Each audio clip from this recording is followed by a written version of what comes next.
This is Breaking News. Good afternoon, I'm Alan Devlin. And I'm Christine Johnson. We're interrupting programming now to come on the air with some breaking news that's happening on the Hudson River. We can tell you now that the FDNY does confirm a helicopter crashed into the Hudson River this afternoon. The NYPD saying that this happened in the vicinity of the West Side Highway and Spring Street, Lower Manhattan. A live look now here from our tower camera, this one near Jersey City. You can see emergency vehicles gathering, also some boats in the water. Again, we are getting reports of a helicopter that has crashed into the Hudson River off of the West Side Highway and Spring Street. The FDNY does confirm that now. Let's get to Robert Sumwalt, former NTSB. We have him on the phone. Robert, thanks for joining us here. We know that not a ton of information is known right now. The only thing we do know is that a helicopter is in the Hudson River. What are some things that are on your mind right now as far as what investigators are doing? Well, thank you very much. The first thought that I have would be, of course, of those people who were on board the helicopter. Certainly, we're concerned about them. Now, from an NTSB perspective, the NTSB will lead the investigation. They'll be assisted by the FAA. And they will start documenting whatever they can. They'll be collecting video evidence. They'll recover or have the helicopter recovered from the water. If there are any survivors, they will interview them.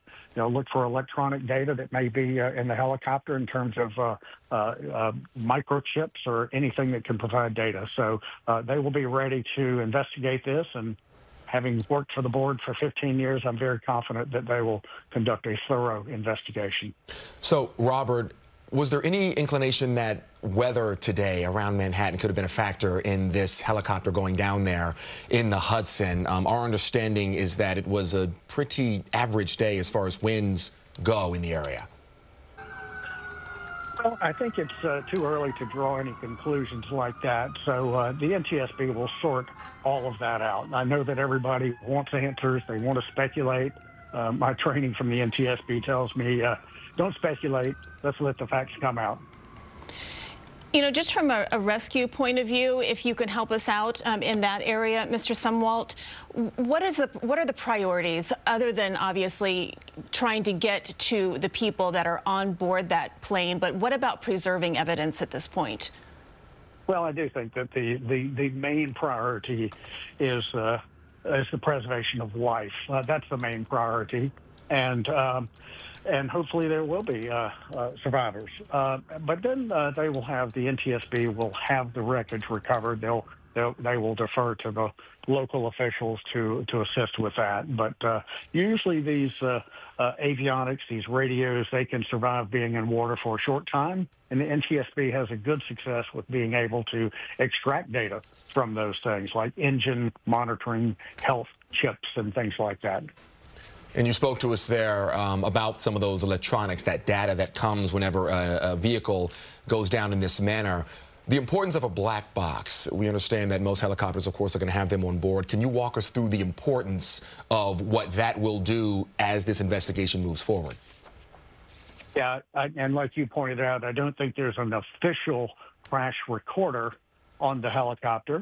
But again, the NTSB has been able to get data from a lot of sources that aren't really used for crash were not intended for crash investigation. But you know, even iPhone video and position data can be very helpful. There's now equipment that broadcasts to air traffic controllers called ADSB, and that's constantly putting out speed and altitude and location information. And so all of this will help the NTSB put together a picture of what's happened.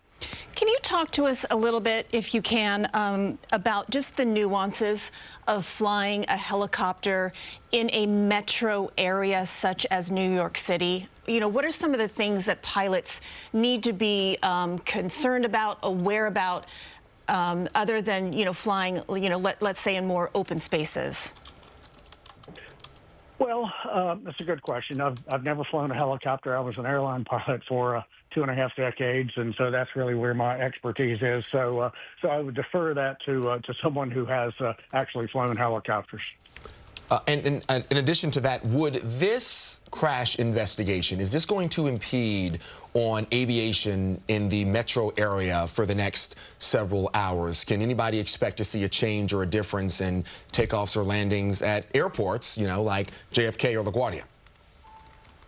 I would not suspect so, and that's a really good question. But you know, this investigation, the wreckage is on. In fact, I'm looking at your video screen right now, your video feed. I'm in Houston, and I'm seeing WCBS on the TV right now. So anyway, I think that no, it will not. It should not impede traffic in and out of the tri-area airports. All right. And Robert, I'm glad you are looking at the feed here now. So you're seeing the same thing we're seeing from our tower cam there on the Hudson in lower Manhattan there. When you look at this response, you see, or at least we saw earlier, a lot of the cruise liners in the area, the tour boats, they surrounded the spot that we believe the helicopter went down at. And then NYPD, of course, came shortly after. What goes through your mind when you look at this response from both law enforcement personnel, rescuers, and then also everyday people who were just out on the water when this helicopter crashed?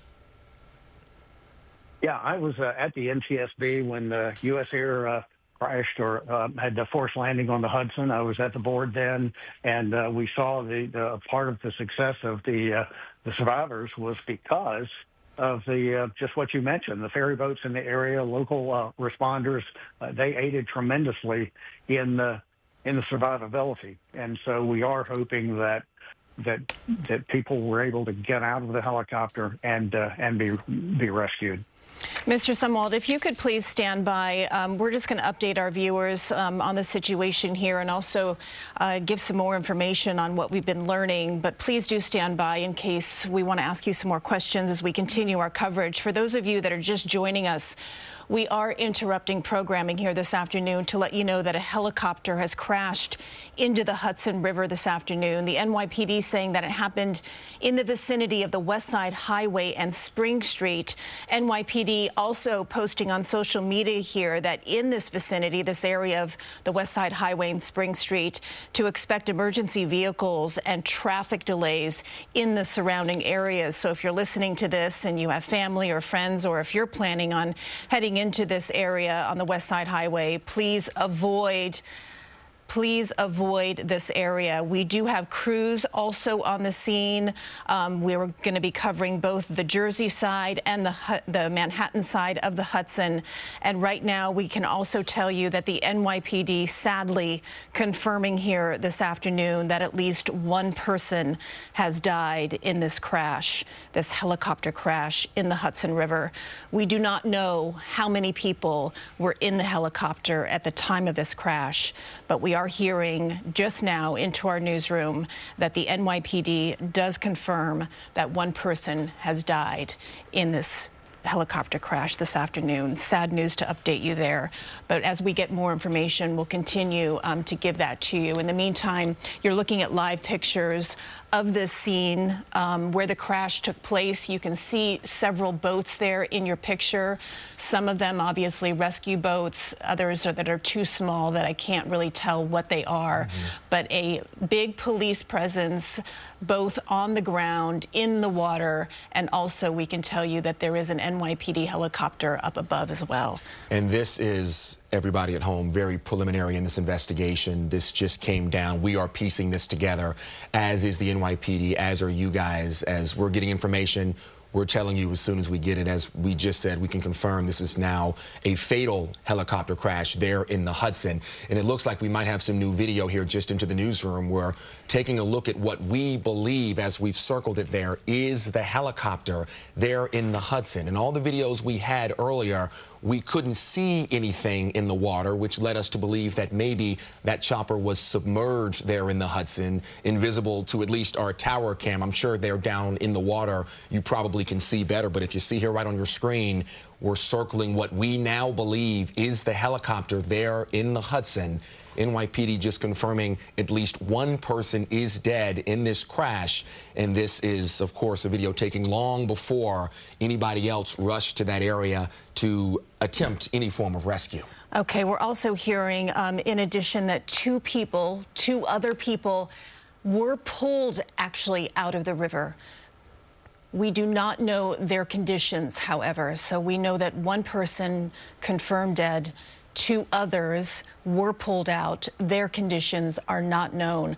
But I want to reference the video that we were showing just minutes ago that Alan was talking about. And Robert, if you're still on the phone with us and have been listening, you know, the first thing that I noticed when we see the video of the helicopter is how much of it was already submerged in the water. I've covered, you know, these stories before of helicopters going down in the Hudson, also the East, the Hudson, excuse me. And usually there are like floating devices at the bottom of the helicopter. In the landing gear. Can you talk about that at all? And does it strike you that the helicopter is submerged in that fashion, so deep into the river so quickly?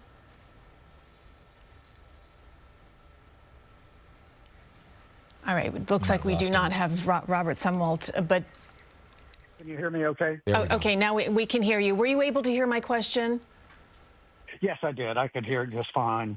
And hopefully you can hear me okay.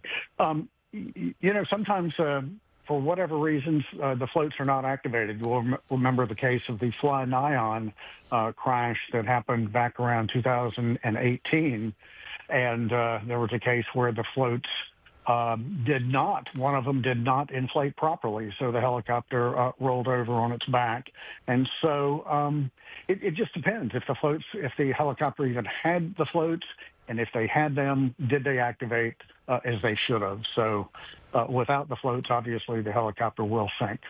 Is it required, though, those floats, are they required to be on a helicopter for this very reason? I really don't know the answer to that.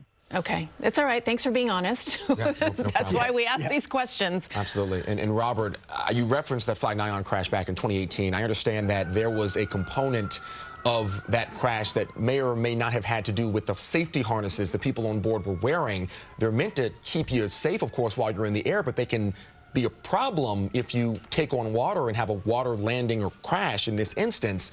Talk to us about that component. I understand that it's always required that pilots in these companies, and we do not know what company this helicopter is with, of course, what organization, they're required to show you how to unbuckle yourself and get out of that harness in the event of a crash in water like this.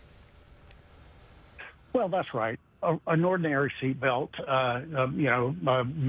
may not be ordinary to a passenger because they're not like the seatbelts in your car. It's a 4 or 5 point shoulder harness where the shoulder harnesses come over your shoulders, then you have the lap belt, and then sometimes one coming up between your legs, and you have to rotate a buckle to get those off. And if you've not really practiced that, it can be you're going to maybe panic when you can't figure out how to get out. I just got off of an airliner about an hour ago, and I always pick up the emergency briefing card and read it and commit it to memory, even though I fly about 4 or 5 times a week. So know how to get out of something if you need to. Don't wait until you are in that situation to try and figure it out. Phenomenal advice there, Robert. Thank you. And we'll be right back with you. Please stay around with us here. We want to go live now out to our Allie Bauman, who's live at Pier 26. She is one of the first reporters here that we've been able to show you a live ground image. Allie, what do you see out there? Yeah, Alan, we just got to the scene, 30 seconds ago and fired up the camera as soon as possible. We're at Pier 26 right now, right on the Hudson River. And I want to have my photographer, Christy, here pan off to show you the scene that, as you can see, is closer to the Jersey side. As we've been reporting, this helicopter went down closer to the Jersey side of the Hudson River. Now, over there, you can see those flashing lights. There is a very heavy NYPD presence over where we are on the ground here at Pier 26, as well as the FDNY Harbor Unit, NYPD in the air. FDNY tells me they have divers, they have rescue crews, they have all their resources being sent over here to to respond to the scene as quickly as possible. Now, right now, the NYPD is telling us that at least one person is confirmed dead. I was told that at least 2 people have been pulled out of the Hudson River at this hour. Unclear the condition of that second person, whether they've been pulled out alive or dead at this point. Now, sources are also telling us that the NYPD believes there could be a child on board. It's not clear how many passengers in total. Now, it does appear that this was a recreational helicopter, a touring helicopter that we often see, flying around the Manhattan skyline, flying over the Hudson River, a daily occurrence here. And this happened just, about an hour or so ago. We have a large NYPD, FDNY rescue crew presence, both in the water, on the ground here, and trying to get a better picture of exactly what's happening. Now, I can tell you just from being on the pier here, there's a playground, there's fields here. It does seem to be in some ways business as usual with some of the families and children and adults that are here on the ground at the pier. So it wasn't a huge disturbance to the everyday life here on the ground at this point. We have been seeing reports of some people from their apartments seeing the helicopter go down. We're trying to make contact with those people to get first-hand accounts of exactly what they saw. But that's the latest that we have right here from the scene. Alan and Christine. Allie, I just want to make sure and reiterate so that we can make sure that we have all of our facts correct. Your sources were telling you that this was a recreational helicopter and that a child may have been on board? That's what we're hearing, the initial reports that there may have been a child on board. Unclear the total number of passengers or crew that was in that helicopter, but at this hour we know at least one person has died. At least 2 people have been pulled out. Unclear the condition of the second person. And were your sources able to tell you where this helicopter took off from? No, I don't know that at this hour. I'm going to try to get that information, Christine. Okay, Allie, I know you just got to the scene. Great work gathering what you have been able to so far. We'll let you get back to work. Thank you, Allie.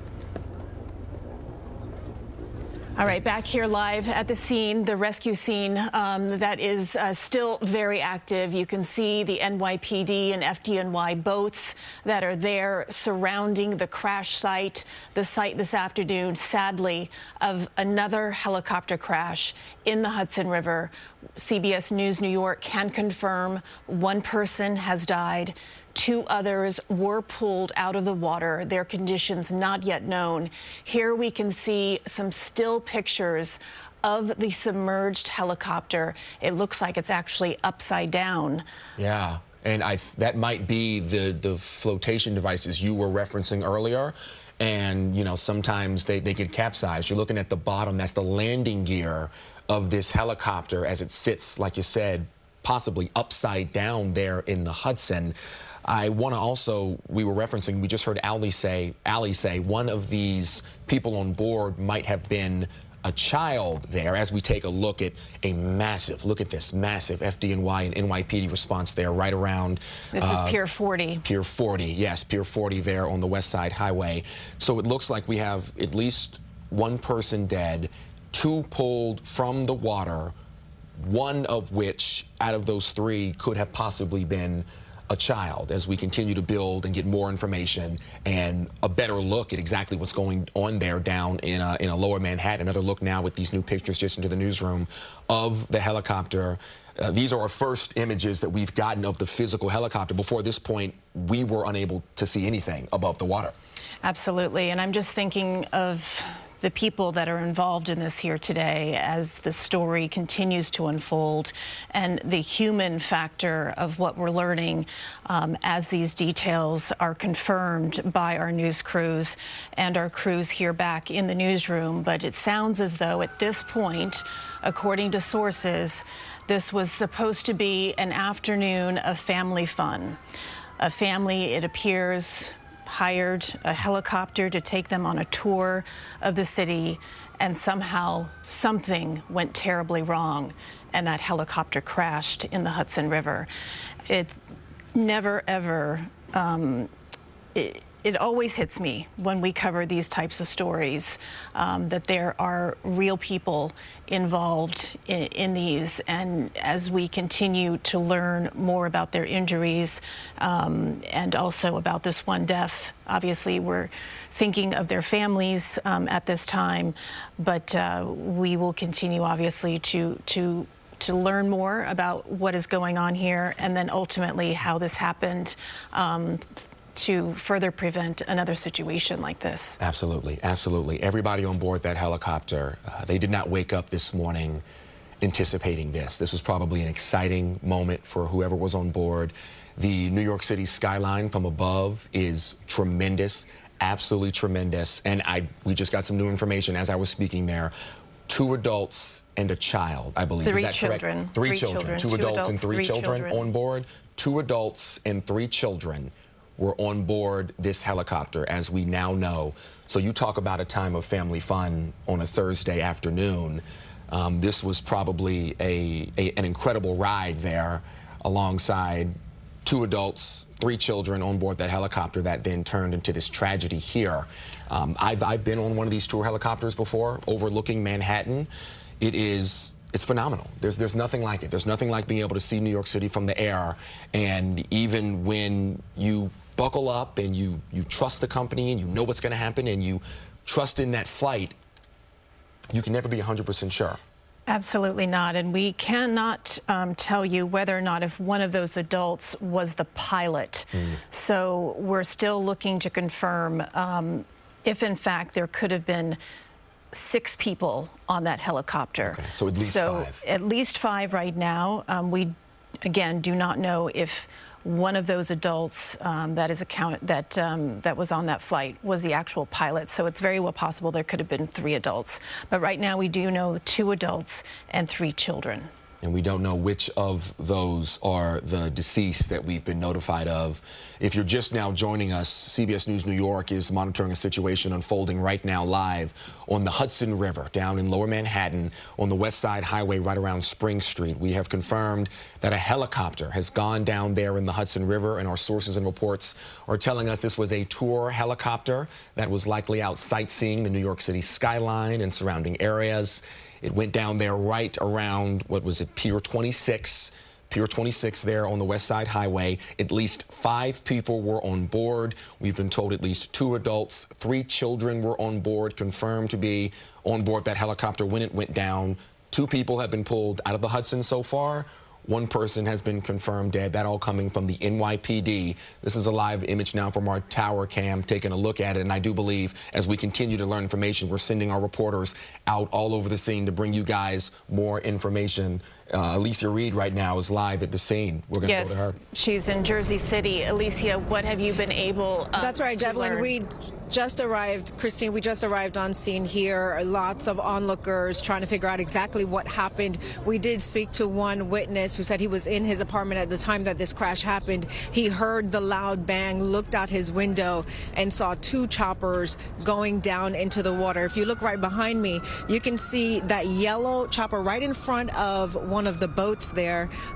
He says that's a part of one of the helicopters that went down. And right across from that, where you see other boats, you see the one that's blue and red or black and red, and a few others in the water. He said the other chopper went down a little further away. Another lady that we spoke to said she saw the tail of one of the choppers spinning before it went down. So a lot of different accounts here.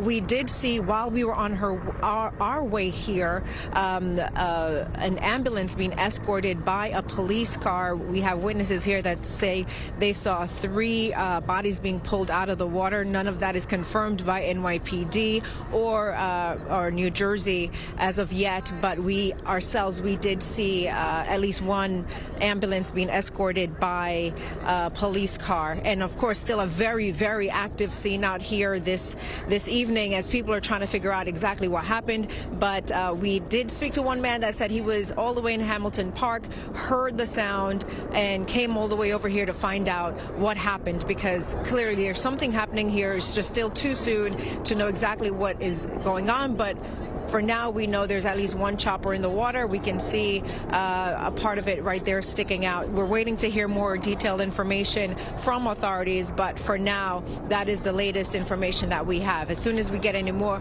we'll bring it right back to you.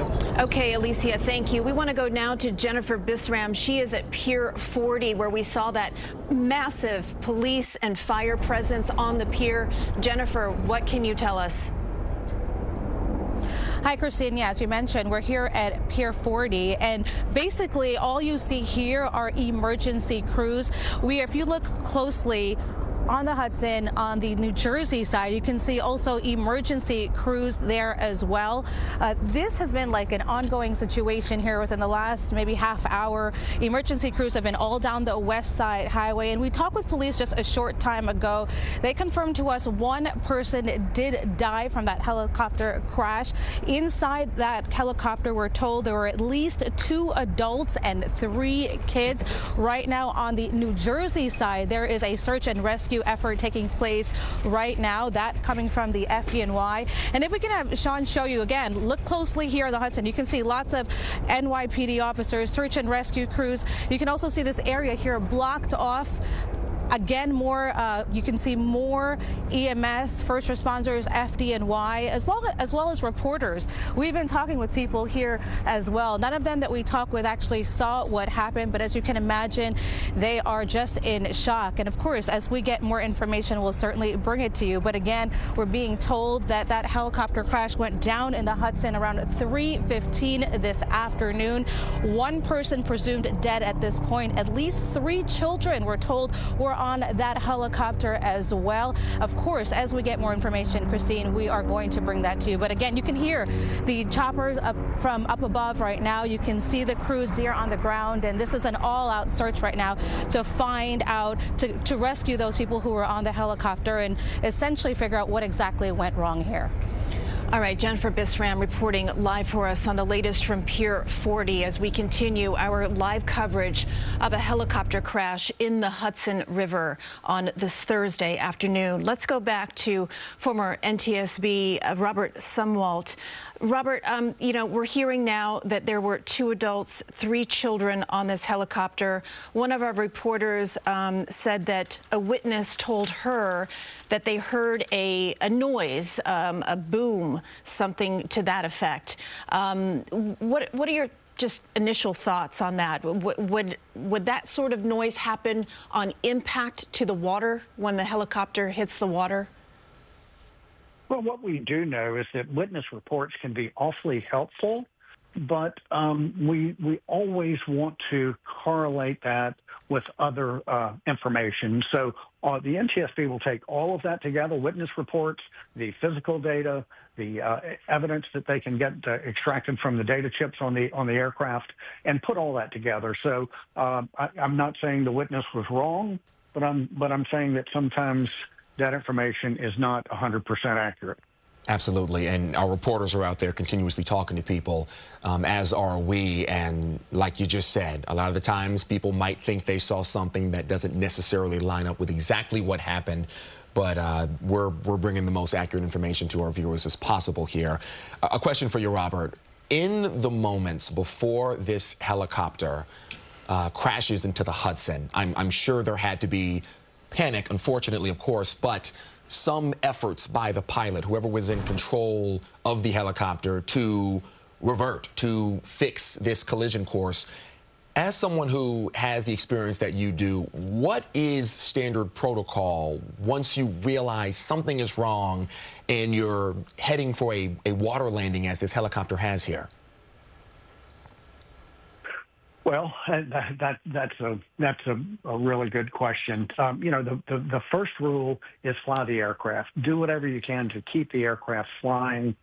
Sometimes accidents happen because somebody gets distracted. They're dealing with an emergency and they're not actually monitoring what the helicopter or the airplane is doing. So that's the first rule. They say aviate, navigate, and communicate. So if there was no distress call, for example, that would be because communicating to ATC is the last of those priorities. So, again, this is going to be a jigsaw puzzle. The NTSB is going to take it all. They're going to take all the evidence. They're going to lay it all out. Maybe not physically lay it out, but they're going to sort it all out. And their most important goal is to find out what happened so they can keep these things from happening in the future.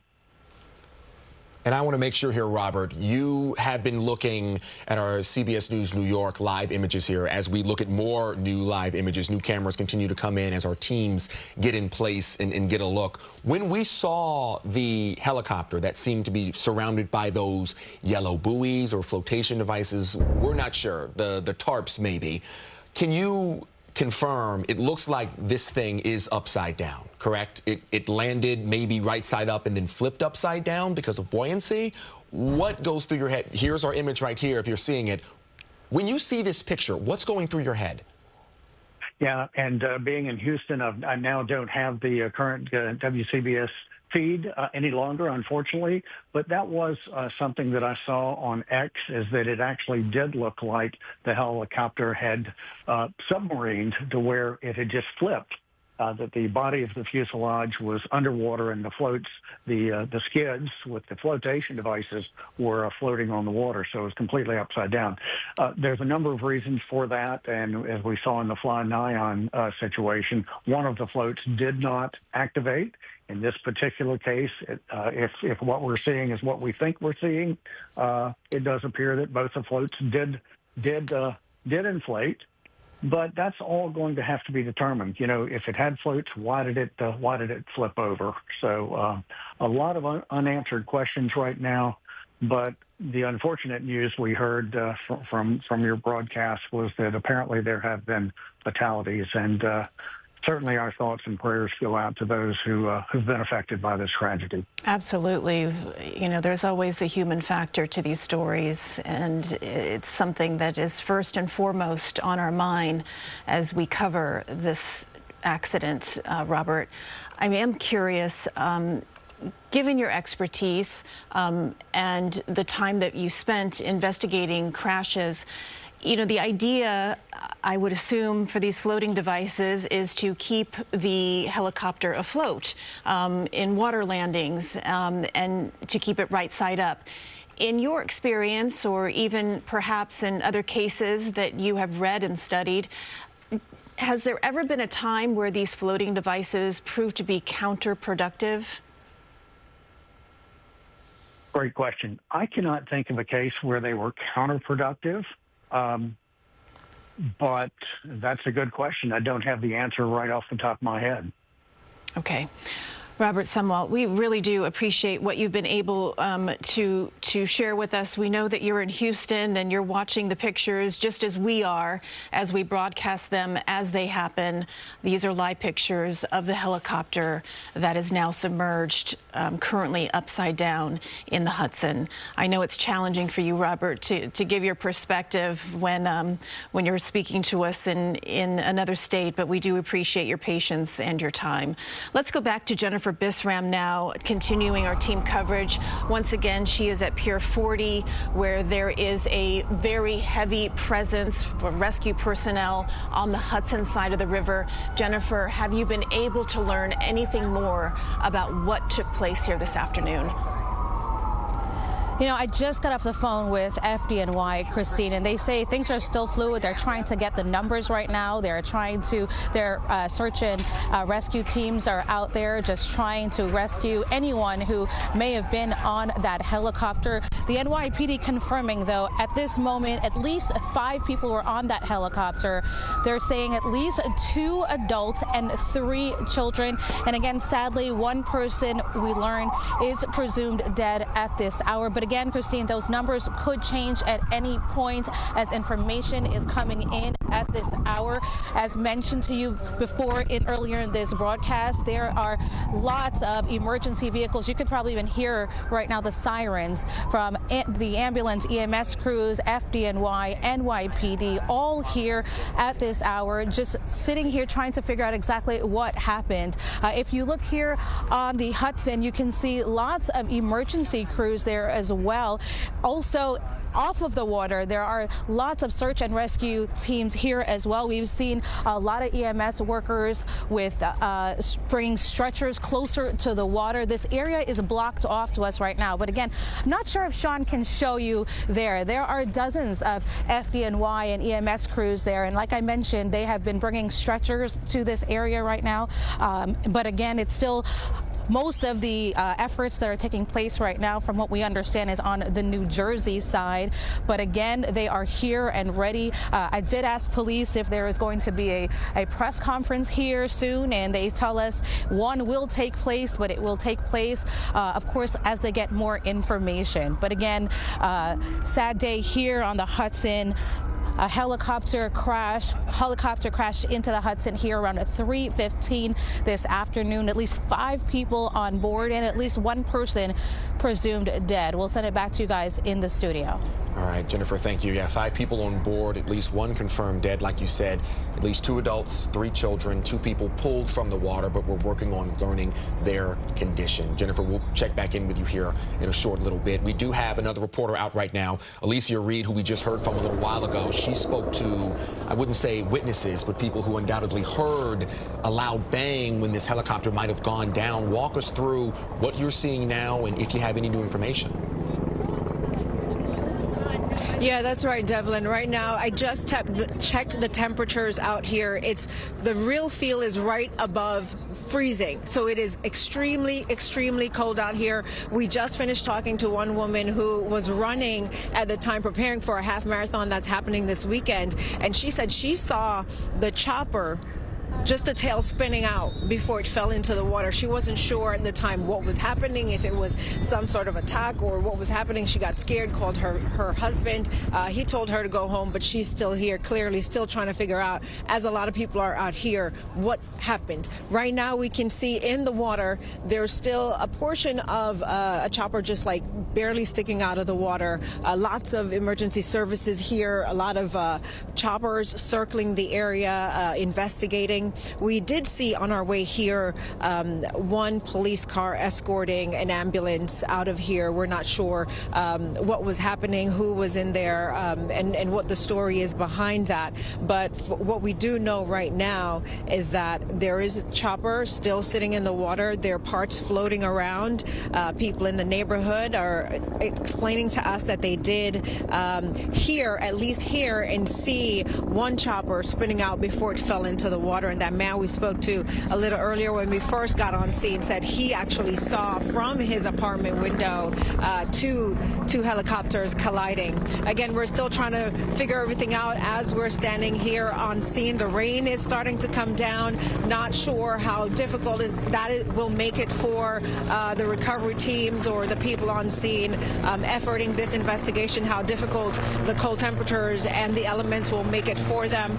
But and visibility is really poor here as well. The skies are quite ominous, but we are standing around waiting to find out from authorities exactly what is happening. And of course, as soon as we get any additional information, we will bring it right to you. Okay, Alicia Reed reporting for us from Jersey City, the New Jersey side of the Hudson there, with the latest on the situation from her point of view. Jennifer Bisram, let's go to her. She is at Pier 40. She has some new information for us. Jen, what have you been able to learn? Hi, Christine. Yes, as Alicia mentioned, the rain is starting to come down here right now. And, again, we confirmed that there are at least 5 people who were on that helicopter, at least 3 children and at least 1 person presumed dead at this hour. Again, take a look at the scene here. You can see all the way down on the Hudson here, closer to the New Jersey side, lots of EMS and rescue crews, search and rescue crews here at this hour. And off the water as well, you can see they have roped off this area. NYPD has blocked off this area. And if you look further down, you can see past the reporters that are all there are lots of FDNY and EMS crews. We've been watching FDNY workers bring in stretchers, and the stretchers have been coming through and going closer to the water there. But at this hour, we have not seen anyone specifically taken out and rescued from the water. Again, we talked with the NYPD a short time ago, and they tell us there will be a press conference to let us know exactly what is happening. But they, too, say that this is a fluid situation. They are still trying to understand exactly what happened happened, exactly how many people were on that helicopter, and how many they were able to rescue from out of the water. The FDNY, we talked with them a short time ago as well. They say they too are still trying to get all the numbers together. There will be a press conference here at some point, but at this point it's still unclear when. Again, as soon as we get more information on this, we will certainly bring it back to you. But we're told again that this helicopter crash went down here in the Hudson around 3:15 this afternoon. At least 5 people on board, 3 of them children, 1 person at this hour presumed dead. Guys. Jennifer, thank you for that update. For our viewers that may just be joining us as we approach almost 4:30 in the afternoon on this Thursday, we would like to update you on the latest of what we know so far. A helicopter crashed into the Hudson River. The remnants of that helicopter are now upside down on the Jersey side of the Hudson near Hoboken. Massive police and fire presence on both sides of the Hudson. You can see here from Pier 40, the emergency response there. It is exactly the same situation on the New Jersey side. We can tell you, we have confirmed there were 2 adults and 3 children on the helicopter. We do know right now that 1 person, unfortunately, has died. 2 others were pulled from the helicopter. We are still waiting to confirm their conditions. So there are still 2 people. Okay, now, excuse me, I'm just hearing from our newsroom that there were actually 6 people on that helicopter. So we originally learned that there were 5. Now we are learning that there was 1 more person. So a total of 6 people and at least 3 children. So it appears as though that there were 3 adults and 3 children, which is what we suspected earlier in our coverage. Please bear with us because this information is coming in every second as this story unfolds. But here is video that you're looking at right now, and in that circle is the wreckage of that helicopter. It is now submerged underneath the water. The flotation devices appeared to have malfunctioned. Well, we don't know that yet. Yeah, true. But we did see them on the skids that Pat Sumwalt did reference as well. But those flotation devices are meant to be there for situations just as this, for emergency water landings. Now, obviously, we cannot speculate what happened, but we can tell you now that this helicopter is submerged in the water and it is upside down. Now, one worry that we have that has developed since the time that we have gone on the air is the weather. We are expecting rain here this evening. Obviously, that is going to hinder the rescue operation, and also we're working up against the time of sunset. So we are hoping to hear from FDNY and NYPD, also the emergency crews over on the New Jersey side, to hopefully get an update that everyone has been recovered, at least from the wreckage. And it looks like we've got a dive team here, scuba dive team here, who is probably preparing to go in that water. Maybe they just got out. We're going to wait and see exactly what they plan on doing there. You were referencing the weather. I think Alicia also brought it up as well. It is cold outside to be submerged in water. You're talking about a sudden immersion in near freezing temperatures. If we're going to get the exact temperature, 46 degrees out there, you immediately go into shock. Your body goes into shock. Your heart rate rises very quickly. Your breathing shortens. And that is while you are dealing with being likely strapped into a helicopter, as we heard Robert Sumwalt talking about today, because that is not an easy buckle to unbuckle with that submersion effort. Like you said, Christine, 6 people, at least 3 children. We're assuming, we're believing 3 adults, the pilot, as we've been confirmed. And we're also now aware that New York City Mayor Eric Adams is there on scene along with his team.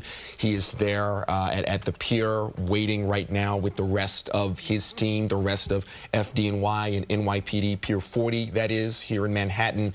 as everyone waits, watches to figure out exactly what comes next with a recovery effort, a rescue effort, and of course, right now we're looking live. This is a live image, correct? This is a live image right now of this dive team preparing to go into the water here right next to this upside down helicopter, as we now know.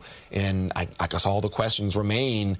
What caused right into the water? Go into the water. Right into the water. You know, if we're going to look at something that's positive out of this situation here this afternoon, is every day I come into work, I drive down the West Side Highway, and I always look over to my right as I'm heading south to look at the water. And if I'm going to give it a rating of how choppy things look, it actually looks pretty good today. I'm just thinking of the other day when we had that really windy Tuesday, and it was very, very choppy there in the river. I mean, it's always choppy, but I think in terms of what it could be, I think it could obviously be a lot worse. But you can see the diver, the rescue diver there right next to the wreckage. You can see his head bobbing up. He has his oxygen mask on, and it looks as though that he is going to go down to go into the cabin of that helicopter. We can tell you that we now have confirmed a total of 6 people were on board. 3 adults, 3 children, from what we believe.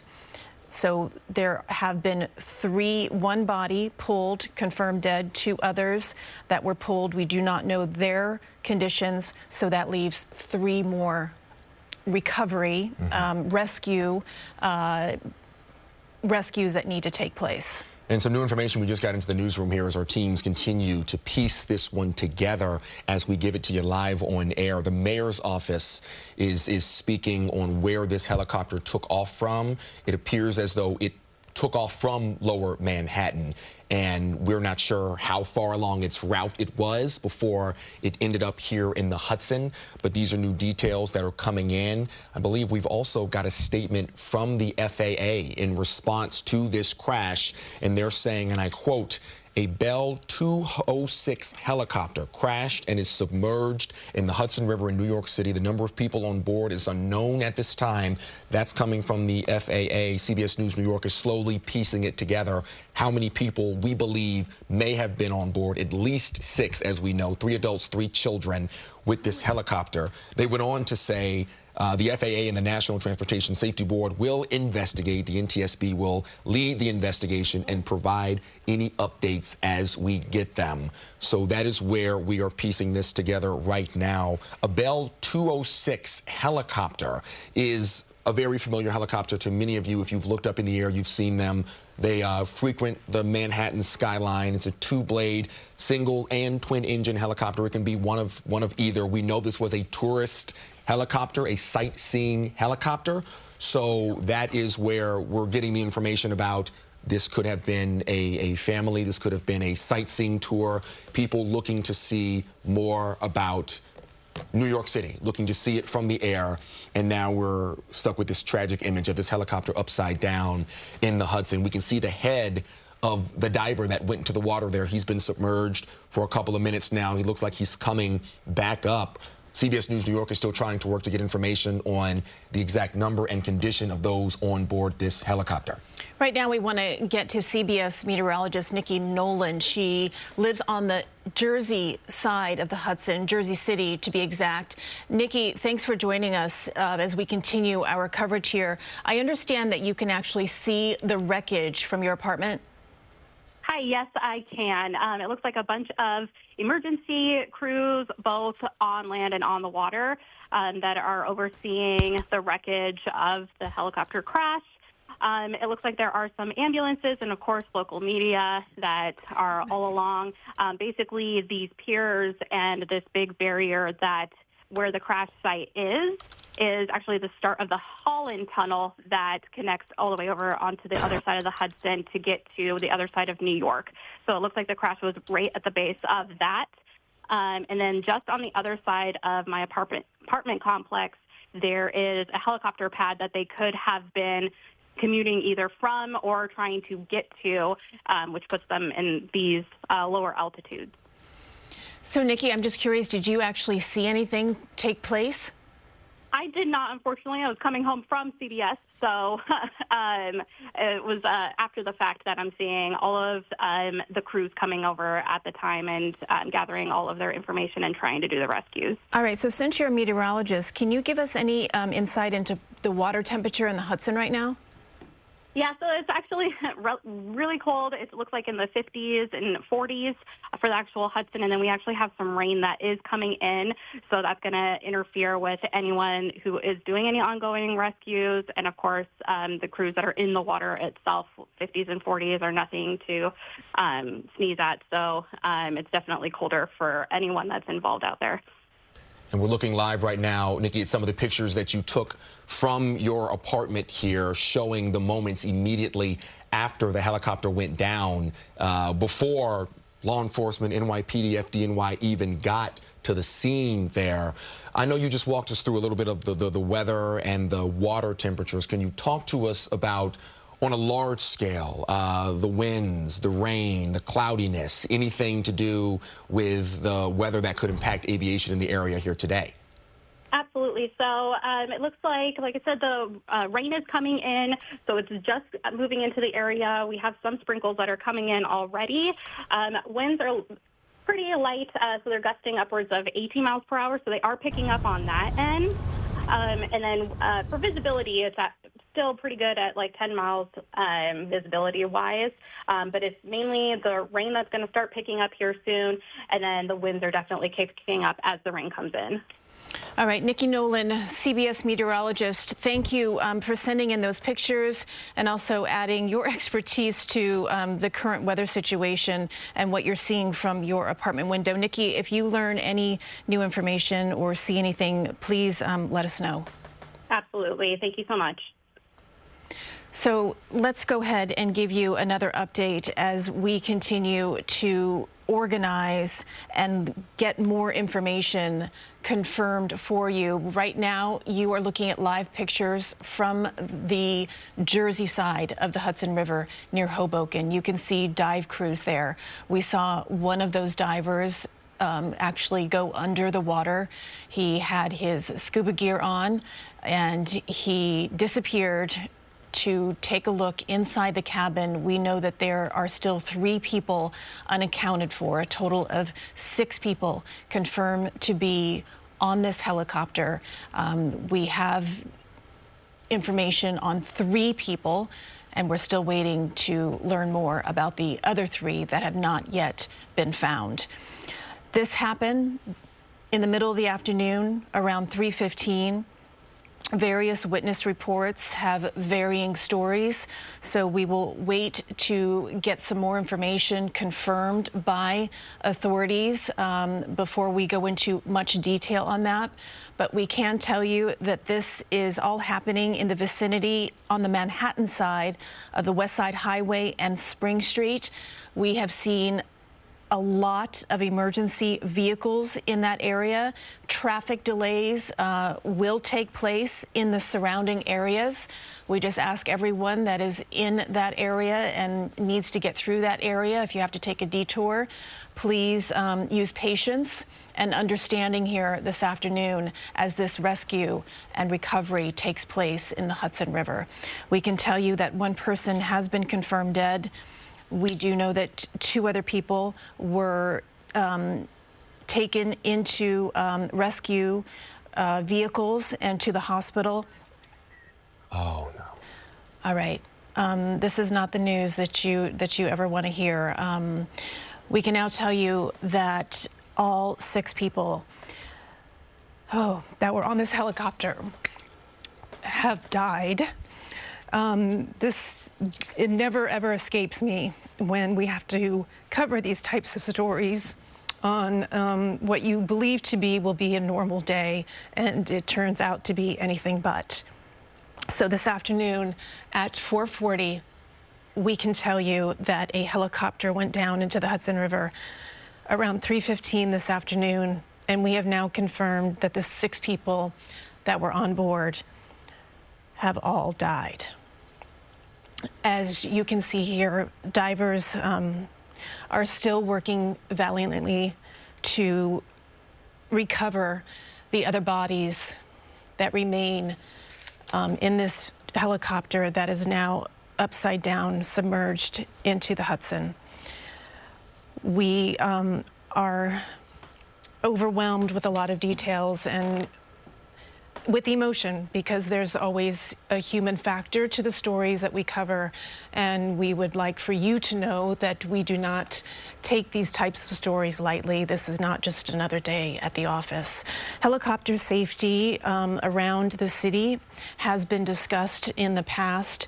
We don't know the circumstances of this helicopter journey this afternoon, so you know, we won't go into much detail until we do get those confirmed with police, but knowing that there were 3 children and 3 adults on this plane crash today, helicopter crash, excuse me, they have all now perished, is sobering news.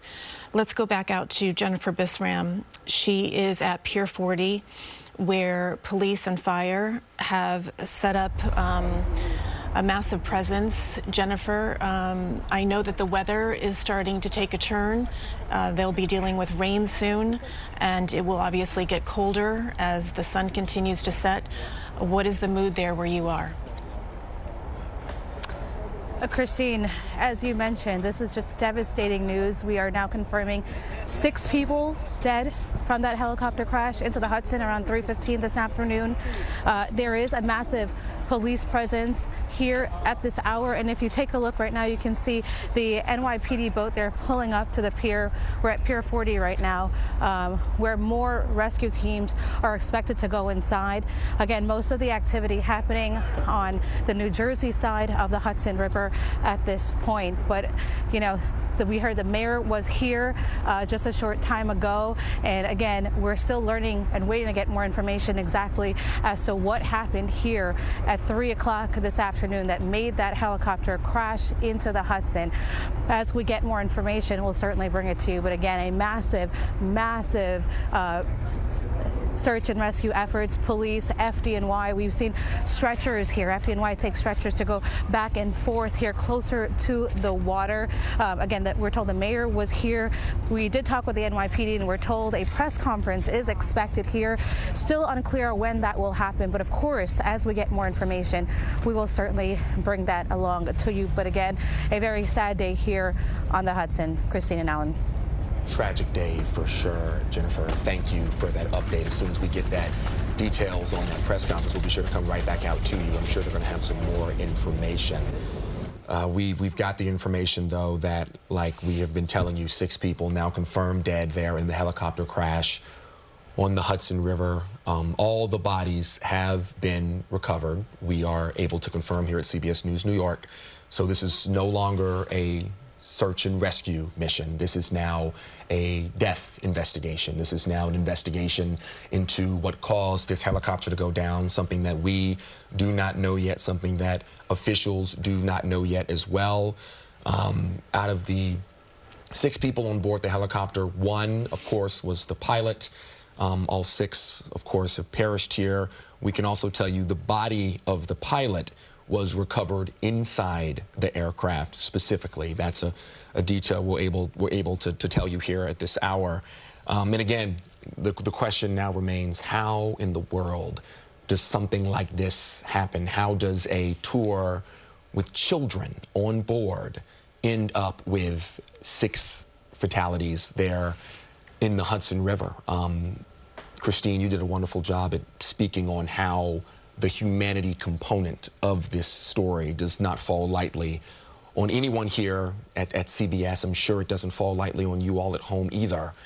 When you think about one pilot waking up to do his job, to sightsee around New York, and who we believe could be 5 potential tourists, whether they're from New York or not, looking to see this beautiful city, ending up there in the water in the way, in the manner that they have is a tragic update that I'm sorry that we had to bring you here. We've got Lori Bordenaro, one of our other reporters, out right now, I believe is in Jersey City. Lori, what can you tell us? I know this has not gone the way we wanted it to go here this evening. Is there any new information from your standpoint? Yeah, and I can tell you we've been talking to a lot of people here at the pier, and a lot of people very frightened when they heard that noise from the helicopter. They described hearing a loud noise over the river. One witness telling us that he actually saw the helicopter go down pretty quickly into the water. Another child tells us he was walking home from school. He saw some parts in the river, which was really, really scary. Right now, let me just kind of show you what's happening here. You can see, and you've probably been looking at this for quite some time now, the harbor units here on the water, huge emergency response across the pier from where we're standing. You can see the ambulances, a lot of crews out there still in the water. Again, this investigation expected to go on for quite some time, but take a listen to some of the witnesses we talked to just a little bit earlier.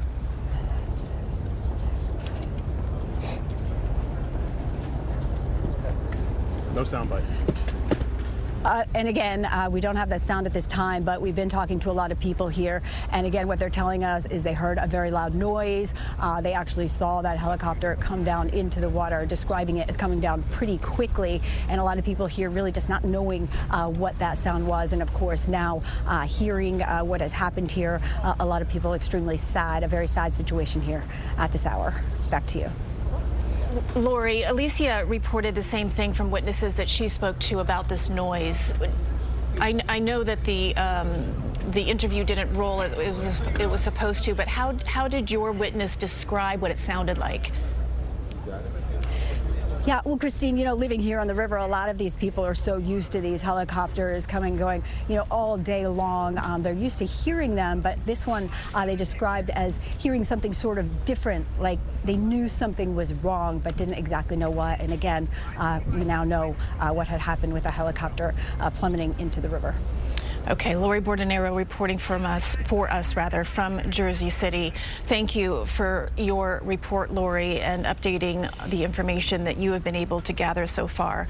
So it sounds as though that there have been plenty of witness accounts that obviously investigators will also be gathering here as this investigation now continues, and the cause of what took place over the Hudson River this afternoon is looked into. But it seems as though that the witness reports that we have heard, at least so far, many of them reporting that there was a noise, an unusual noise, not the type of regular helicopter noise that they're used to from these various helicopters that fly almost daily in this area. And then another witness reporting that they saw the tail spinning and then the crash take place. Yeah, and that tailspin component is interesting. Of course, the NTSB will be able to tell us more about the cause of this wreck, but that could take weeks, that could take months. It could be a while before we have all the answers that we're looking for here today. If you happen to just now be joining us here, 4:51 p.m. on this Thursday, April 10th, we can confirm 6 people have died in a helicopter crash on the Hudson River here in the city. We've got reporters all around the area who are consistently bringing us new information, new updates. We've been on air for a little over an hour now, bringing you as much as we can, whatever we know, whatever we've been told, as long as we're able to confirm it. CBS News New York is doing our absolute best to keep you guys updated. We're still waiting. I believe the next big component for this investigation is going to be this press conference that we are going to carry here on CBS as soon as they begin speaking. Jennifer Bisram is right there, where we believe the NYPD or the FDNY or maybe a joint force of both are going to be giving us an update on how something like this can happen and what they know. We've already been in communication with every law enforcement agency that there is involved in this. Now, what we know is a recovery mission of this helicopter that went down, a tourist helicopter that was out sightseeing in between New York and New Jersey there on the Hudson, went down with 6 people on board, all 6 confirmed dead here. New York, we are able to tell at least 3 children were on board that helicopter, and the pilot was found, the pilot's body, I should say, found inside that helicopter. It remains upside down there in the Hudson River. This is video shot earlier today showing a little bit of that recovery mission. We saw divers go into the water inside that helicopter, dive teams, they stay surrounded, and as time goes on, we slowly begin to piece together more and more about what happened here. We've spoken to who we believe are witnesses. We're going to be able to bring you those here soon. We just heard Lori speaking about that. We had a technical difficulty that prevented us from having that, but you stick around with us. We will have more from the people who either saw this or who heard this. Everybody is saying, Christine, like you said, a loud bang. We don't know when, where that bang came from, but there's a good chance it could have been the helicopter hitting the water. That is very likely going to make a loud noise. Witnesses also tell us that it came down quickly. So it was moving at a high rate of speed in what witnesses say was a tailspin with that rotor flying around the backside of the helicopter. This had to be a terrifying final moments for all 6 people on board that helicopter that then, of course, Christine, crashed into the Hudson River. Yeah, no doubt about it, Alan. Let's discuss quickly this FAA statement that was sent out a bit ago, because they are confirming that this was a Bell 206 helicopter. From what I've been able to gather, this helicopter is manufactured in Quebec. It's two-bladed, single, and also twin-engine helicopters. We do not know exactly where this helicopter took off from. We also don't know the company that owns this helicopter. What we have been able to determine and confirm with officials here locally is that 6 people were definitely on board, and sadly, all 6 people perished this afternoon in this crash. Now we begin the long and thorough task of investigating what went wrong. We've been talking about what the witnesses have been telling us here this afternoon. We're also awaiting an official news conference from officials. I'm assuming that if the helicopter took off from the New York side, we'll be hearing from New York officials soon. If for any reason it took off from the New Jersey side, or maybe since the crash took place on the New Jersey side, we may also be hearing from some officials in New Jersey as well. But this is a lot of information to take in, and we also are seeing heroic efforts once again by our rescue crews that always are on standby, always prepared, and never hesitate to deploy in situations like this. We often see them out training on the Hudson, and this is why. They were out there as quickly as they could get there. We know that there were boats that were deployed immediately once the report of this helicopter went down. We've seen scuba teams, dive teams out there working as quickly as they could to try to rescue the people that were on board this helicopter.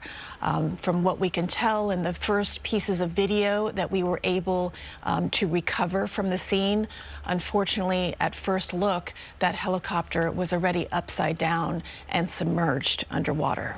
And I'll tell you, Christine, when we first learned of an incident, when it started, it was just an incident on the Hudson River, Lower Manhattan. We had no clue what it was, but we quickly worked our best to figure it out.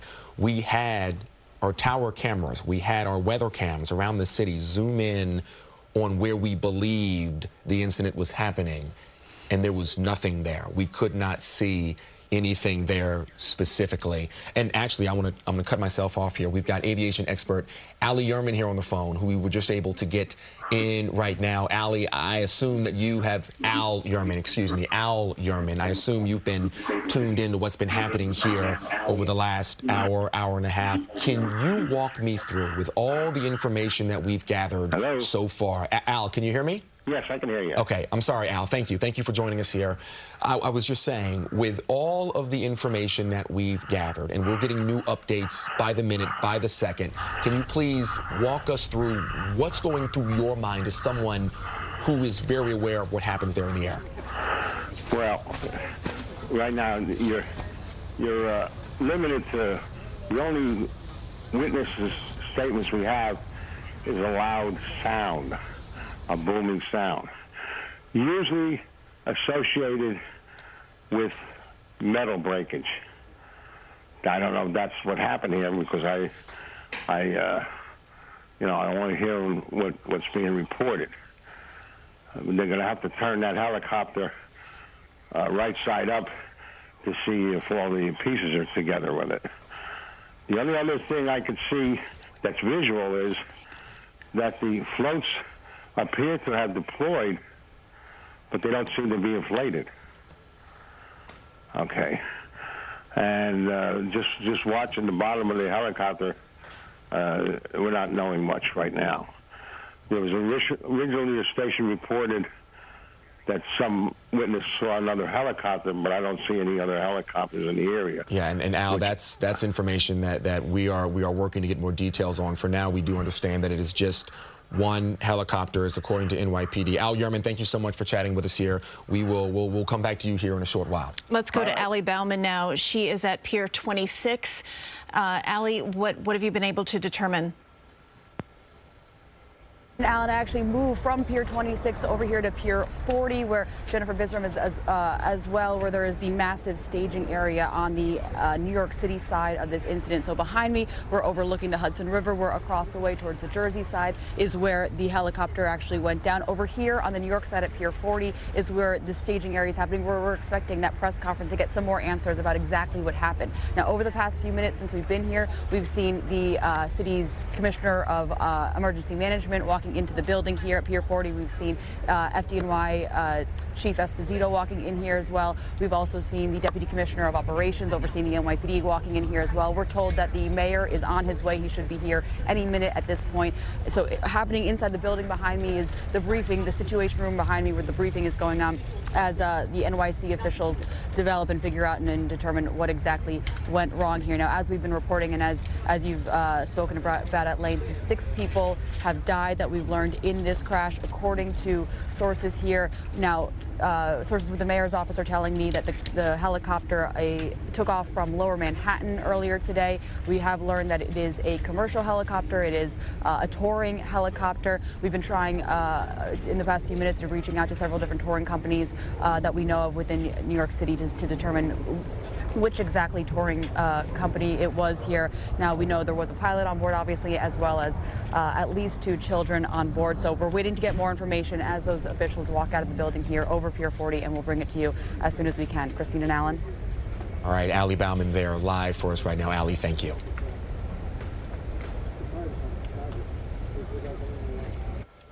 And we want to begin here again and reset here at the top of the hour. For those of you who are just now joining us, we have been following breaking news all afternoon.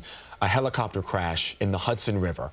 Sources tell us CBS News that 6 people on board are dead. This happened in the Hudson River near the West Side Highway and Spring Street. We can confirm all the bodies have now been recovered, including 2 believed to be children. The body of the pilot was recovered inside the aircraft, and the cause, as you can imagine, is yet to be determined. This is still a very active scene. Let's go to Jennifer Bisram. She is also at Pier 40 for the West Side Highway. Jennifer, I know we've been waiting to get an update from officials, an official one anyway. Any new information on when that news conference has been scheduled? Hi there, Christine. We're coming to this 5 o'clock with just heartbreaking news here in New York City. 6 people we've learned confirmed dead after that helicopter crashed into the Hudson around 3:15 this afternoon. We've been here for several hours now, seeing multiple response units and emergency crews here, and we are on the Manhattan side of the Hudson. Most of the activity happening closer to the Jersey side. And Christine, to answer your question, within the last last half an hour have seen several city officials here from the NYPD, from the Office of Emergency Management, from the FDNY. And behind me over my shoulder just a short time ago also we saw divers come here, FDNY divers. Here's another boat that is here in the water coming to this area at Pier 40 where we are right now. What we can tell you is that right inside of Pier 40, that is where all of the city officials, all the top brass here are getting briefed on exactly what happened. We are preparing, we're being told, for a press conference that should take place around 5:30. That is just in about 30 minutes or so. And again, that is where we're going to learn more information as to exactly what happened. But again, we learned that it is a tow helicopter, 6 people inside, and early reports that we learned were 3 children inside. The pilot, we're told, was found dead inside of that helicopter. But again, things are very fluid here. We are trying to get more information confirmed to you, and as we get that, we will certainly bring that to you. But again, 6 people dead after a helicopter crashed into the Hudson around 3:15 this afternoon. Again, here, let me have Sean just show you this FDNY boat pulling up to the pier here at this hour. This is not the first one that we have seen pull up here, mainly with the divers getting in and out of that boat, and again heading into this room here where the city officials are currently convening at this moment. Again, we've seen the OEM commissioner, we've seen FDNY. We're told the mayor will be here a short time ago. He has been surveying the area. He was at one particular scene. Hey, if we could have Sean show you some of the firefighters that have just got off here. But again, this is just a testament to show like how many crews have been here. We've seen hundreds of, crews, FDNY workers, divers, first responders here. And again, as we get more information, we will certainly bring that to you. Again, we are awaiting that press conference, and as soon as that happens, you can bet we will bring that to you. All right, Jennifer Bisram reporting for us from the Hudson, the Manhattan side of the Hudson. And we've got another reporter right now live, Lori Bordenero, who is outside. She's been speaking to people who actually heard this crash. She joins us live right now from Jersey City, the other side of the Hudson. Lori, walk us through any new information you may have as we wait for more information from the NYPD. Yeah, we've been talking to a lot of people here over the last several hours, and everyone kind of saying the same thing, that they heard a very loud boom, a loud noise before that helicopter came crashing down. And you can see here behind where we're standing here on the waterfront, and right over there by the pier, you can see the FDNY harbor units. They're out on the water right now as this investigation is just beginning. You can see a lot of emergency crews here, ambulances on standby. Again, we've been talking with a lot of the residents who live here on the waterfront. They tell us they're used to hearing these helicopters daily at all times, all hours of the day, but they know that this time there was something different as soon as they heard that loud boom. Take a listen. I heard like such a loud sound. It felt like a thunder, and because it was rainy today, it just was like, okay, maybe. And then I saw like black particles flying, and again I thought maybe it's just like dust or birds. And then we heard like all the emergency vehicles and sirens go by, and I think that's when it was like, okay, what's happening? That sounded honestly like an engine came out. I looked outside my window. I saw a few people running towards the water, and some people were acting pretty normal. So I was like, oh, might not be anything. Then I started hearing all the sirens come outside. And again, we're hearing a lot of similar accounts, people describing helicopter parts coming apart mid-air before crashing here into the river.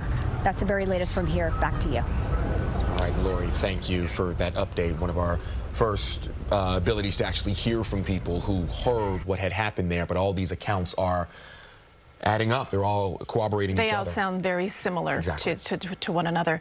Let's go now as we continue our team coverage here at 5 o'clock on this helicopter crash in the Hudson. Allie Bauman, actually, let's go to Alicia Reed. She's also in the Jersey City area where crews are staging. Alicia?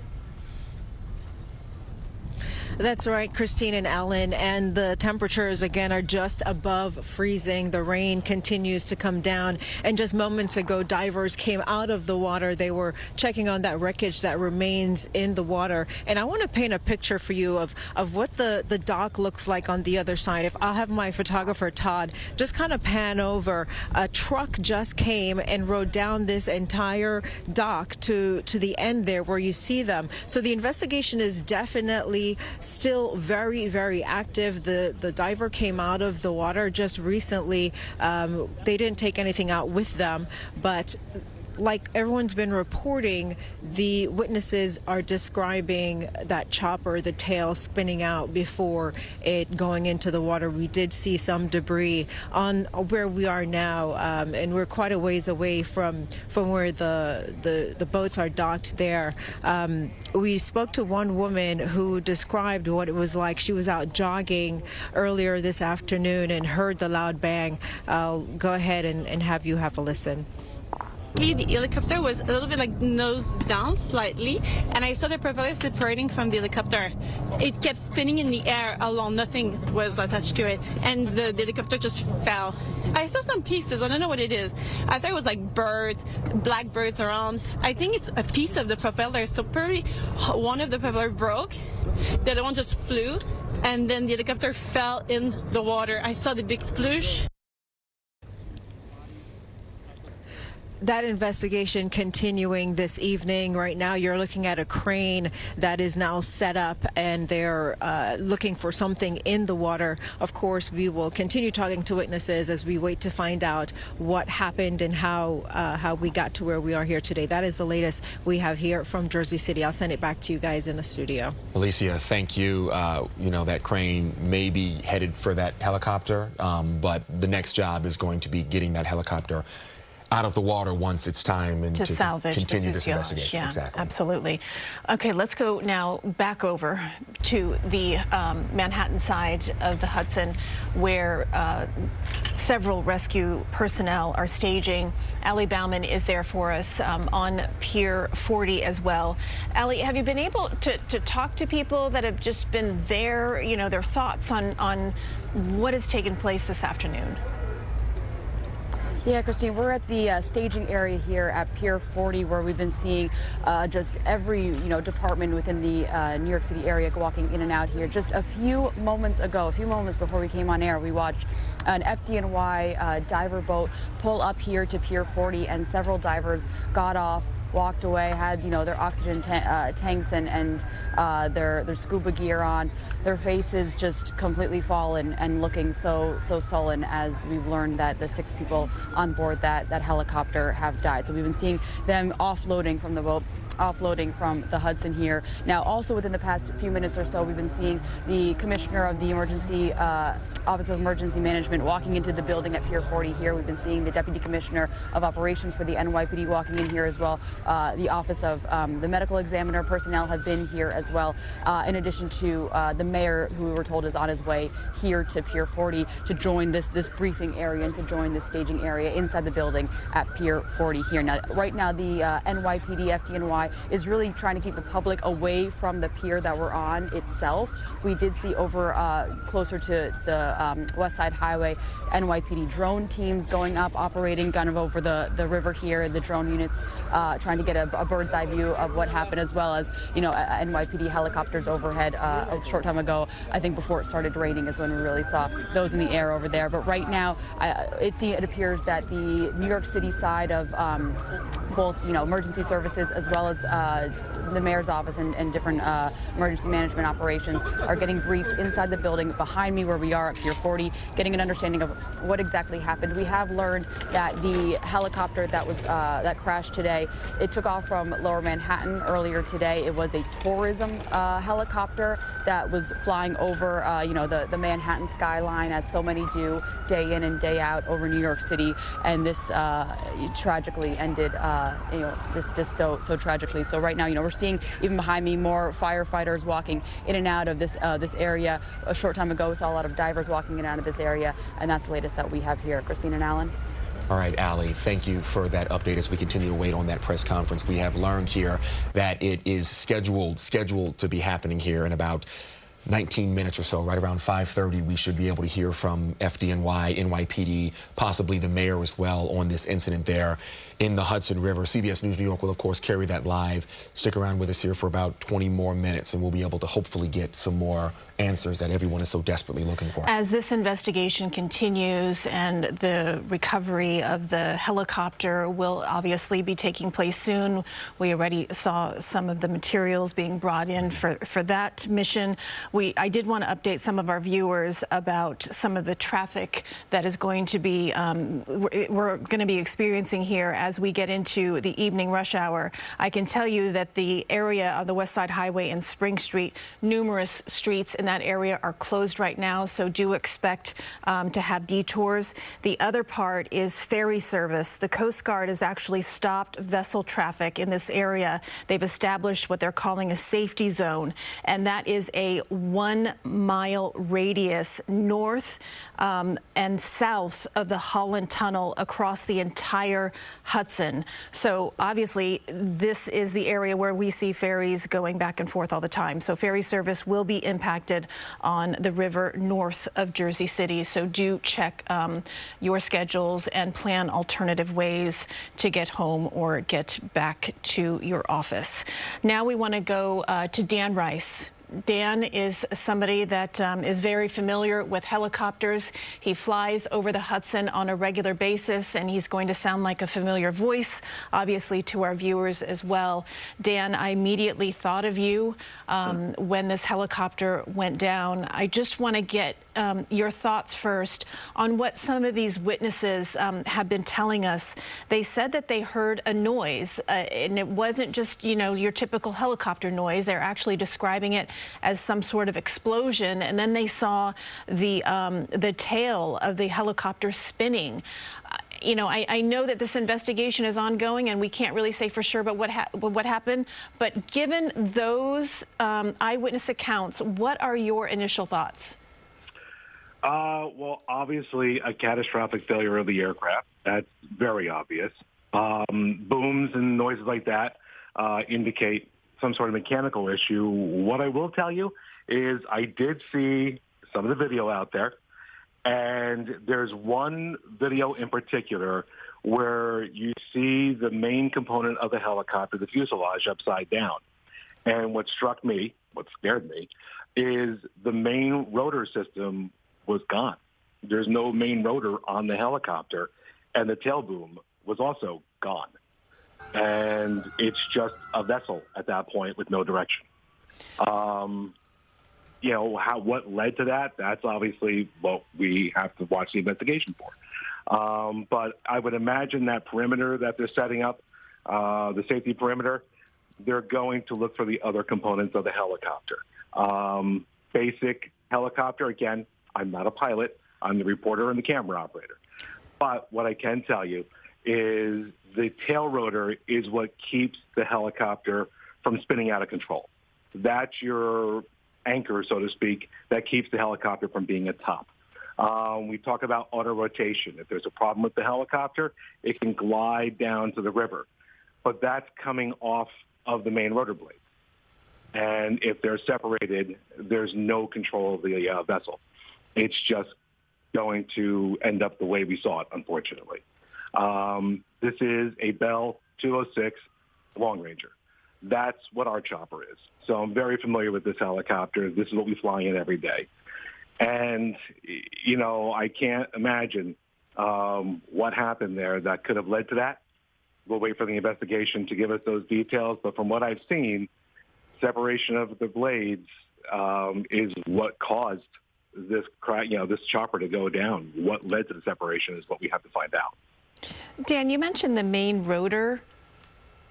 Please explain for those of us that don't know, are familiar with helicopters. Is that what we see on top of the helicopter? Correct. It's what some people call a big fan or whatever, but there's a big metal rod on the top of the helicopter that holds in this case, two blades. Some have two blades, some have four blades on top. And, so that is what spins on top of the helicopter. And on the back of the helicopter, on that big long boom, there is another set of two more blades that are perpendicular, so to speak, that spin on the back of the helicopter, and those are the tail rotor blades that give the counterbalance to the big blades on top. So that's the main rotor system that sits on top of the helicopter and the tail rotor that sits on the back end of the helicopter. So, Dan, I'm just curious. You said that you didn't see the main rotor system, but, you know, the helicopter's upside down. So there, again, there's video out there I saw on social media that somebody on a pier had got the helicopter coming down, unfortunately. And in that video, I don't see the main blades from the top of the helicopter still attached. So that is catastrophic. You're saying that there's a chance, and this is unconfirmed, this is completely unconfirmed, that this helicopter, when it made contact with the water, it did not have the main rotors in place before it even crashed. Correct. And the tail boom appeared to be missing. A piece of the tail boom, which would have held the tail rotor, appeared in that video, in 2 different videos, to be missing. And that's when you hear one of the eyewitnesses talking about seeing the tail spinning. That's probably what they were referencing. Wow. Dan, I'm going to ask a question, and I hope you don't think it's a crazy one, but, you know, we hear a lot about bird strikes in aviation. Would something like that cause a full main rotor system to collapse? Again, I will preface by saying I am not a pilot, a mechanic, what have you. But from what I understand, these helicopters are designed to be able to absorb something like a bird strike. I'll be honest, I've had a couple of bird strikes over the years on the helicopter. They don't typically get into the main rotor blades on the top of the helicopter, but there are pieces, there are many components that should keep the main rotor system in place. You might get a little ding on a blade, but it shouldn't separate. And even then, in science, I'm not sure a bird could damage the blade at the speed it's going. But typically a bird strike would hit the fuselage of the helicopter, hit the canopy in the front, maybe bounce off some of the housing below the main rotor system. But typically, I've never heard of that happen. So Dan, I know everything. We're just discussing possibilities at this point, and we're still working. We do not have a confirmed cause of this crash here, but you raise a significant question. If what you are seeing and being told comes up to be confirmed, what in the world would cause such a catastrophic meltdown of the primary systems of a helicopter to force it to crash into a river in this manner? What would, if it's not a bird strike, what could it be? See, that's the part I cannot speculate on, because I have a hard time imagining. Obviously, I don't want to think about it. I can't imagine. I'm trying to think back to the various incidents we've seen over the years. I can't say I've ever seen an incident where such a major component of the helicopter has separated with no other aircraft or some other component hitting it. So I can't even begin to imagine, if this is true, how they would have lost the main rotor system. That one's a head scratcher for me. I don't know how that could have happened. All right. Dan Rice, we appreciate everything you do for us here at CBS News New York. I know this is a tough day for the aviation community. It's a tough day for New Jersey and New York as well. Thank you for chatting with us here. We'll be back with you in a short little bit as we get more information about what actually caused this crash. Yeah, Dan, thanks for joining us. If you learn of any new information, please let the newsroom know. Thanks.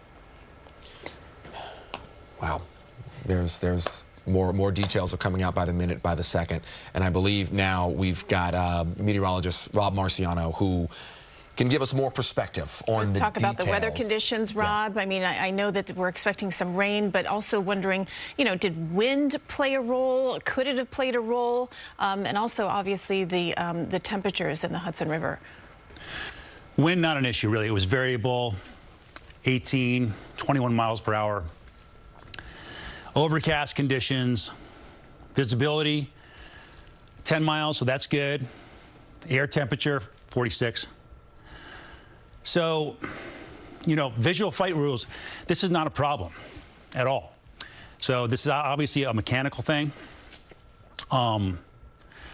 With water temperature at 50 degrees, that's survivable, you know, for enough time with enough people on both sides here to get any sort of survivors. So weather, not much of an issue. I'll say this about the tides. We have an incoming tide now. Obviously, the Hudson flows out. That does create some turbulence within the water. So that's some of the things that those scuba divers are having to deal with. Water temperature 50 degrees, at the very least in our dry wetsuit, likely in a dry suit.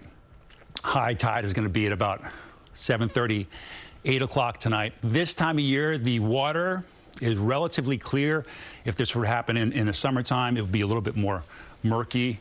But obviously now we're starting to see the weather begin to deteriorate as they continue this operation. So rain is going to start to increase. It's not going to get heavy, but it's just going to be enough to be a bit of a nuisance. And with temperatures that are falling into the lower to mid 40s, you're talking about things that it's just not very pleasant out there. The heavy stuff is well to our west, so it's going to be pretty much just very, very light. Any sort of measurable rain here in the next 6 hours, where I would imagine that's the bulk of this salvage operation is going to occur, should not be enough to have a hamper on things. Overnight tonight, we see more in the way of showers. And look at how cold. It's cold enough to where we might get some snow well north and west. But here along the Hudson and western parts of Manhattan near Jersey City, just on and off periods of light rain. Temperatures holding in the lower 40s. Again, feeling more like the beginning of March than the beginning of April. And then the heavier rains tomorrow will come in the afternoon and through in the evening. So, I mean, it could be worse as far as the weather is concerned. Right now, it's certainly the visibility was basically unlimited at the time of this crash. The ceilings were anywhere between 7,000 and 10,000 feet. So, for all intents and purposes, weather not an issue, but not ideal right now as all the first responders there continue their operation, guys.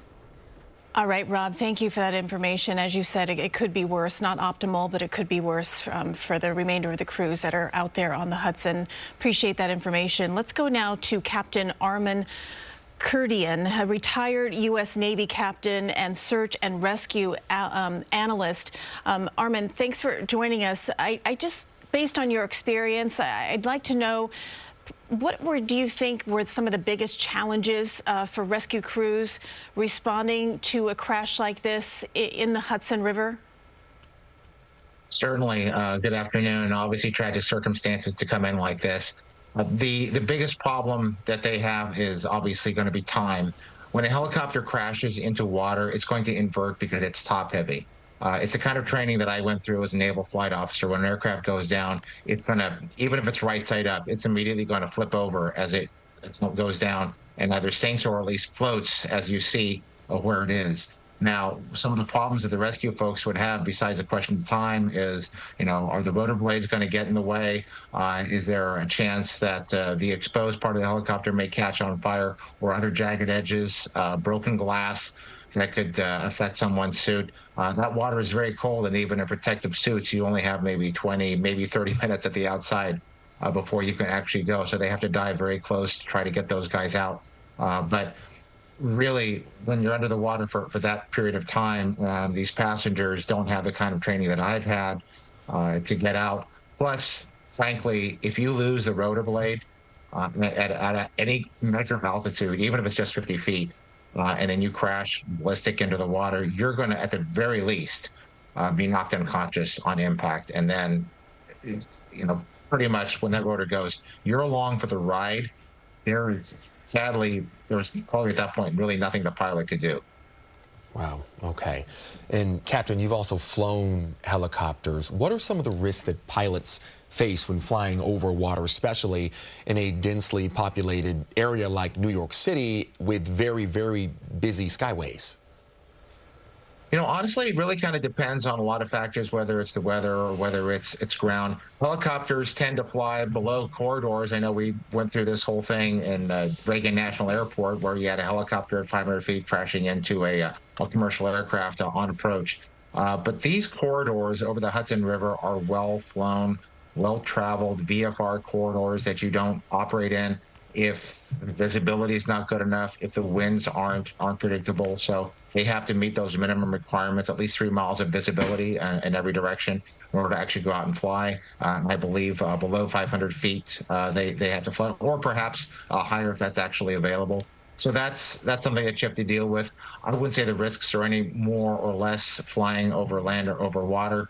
Obviously, over water, if you go into the water in a controlled environment, you have to worry about exposure in the cold. If you go over land, then you have to worry about are you going to come down possibly on, are you going to impact the ground hard? Are you going to run into a telephone pole or a tree or other thing which could make your descent go out of control? So really, it's just a question of, the situation you're in. Both are, I would say, it's not risky to fly a helicopter. It's not necessarily risky to fly a helicopter over land or over water.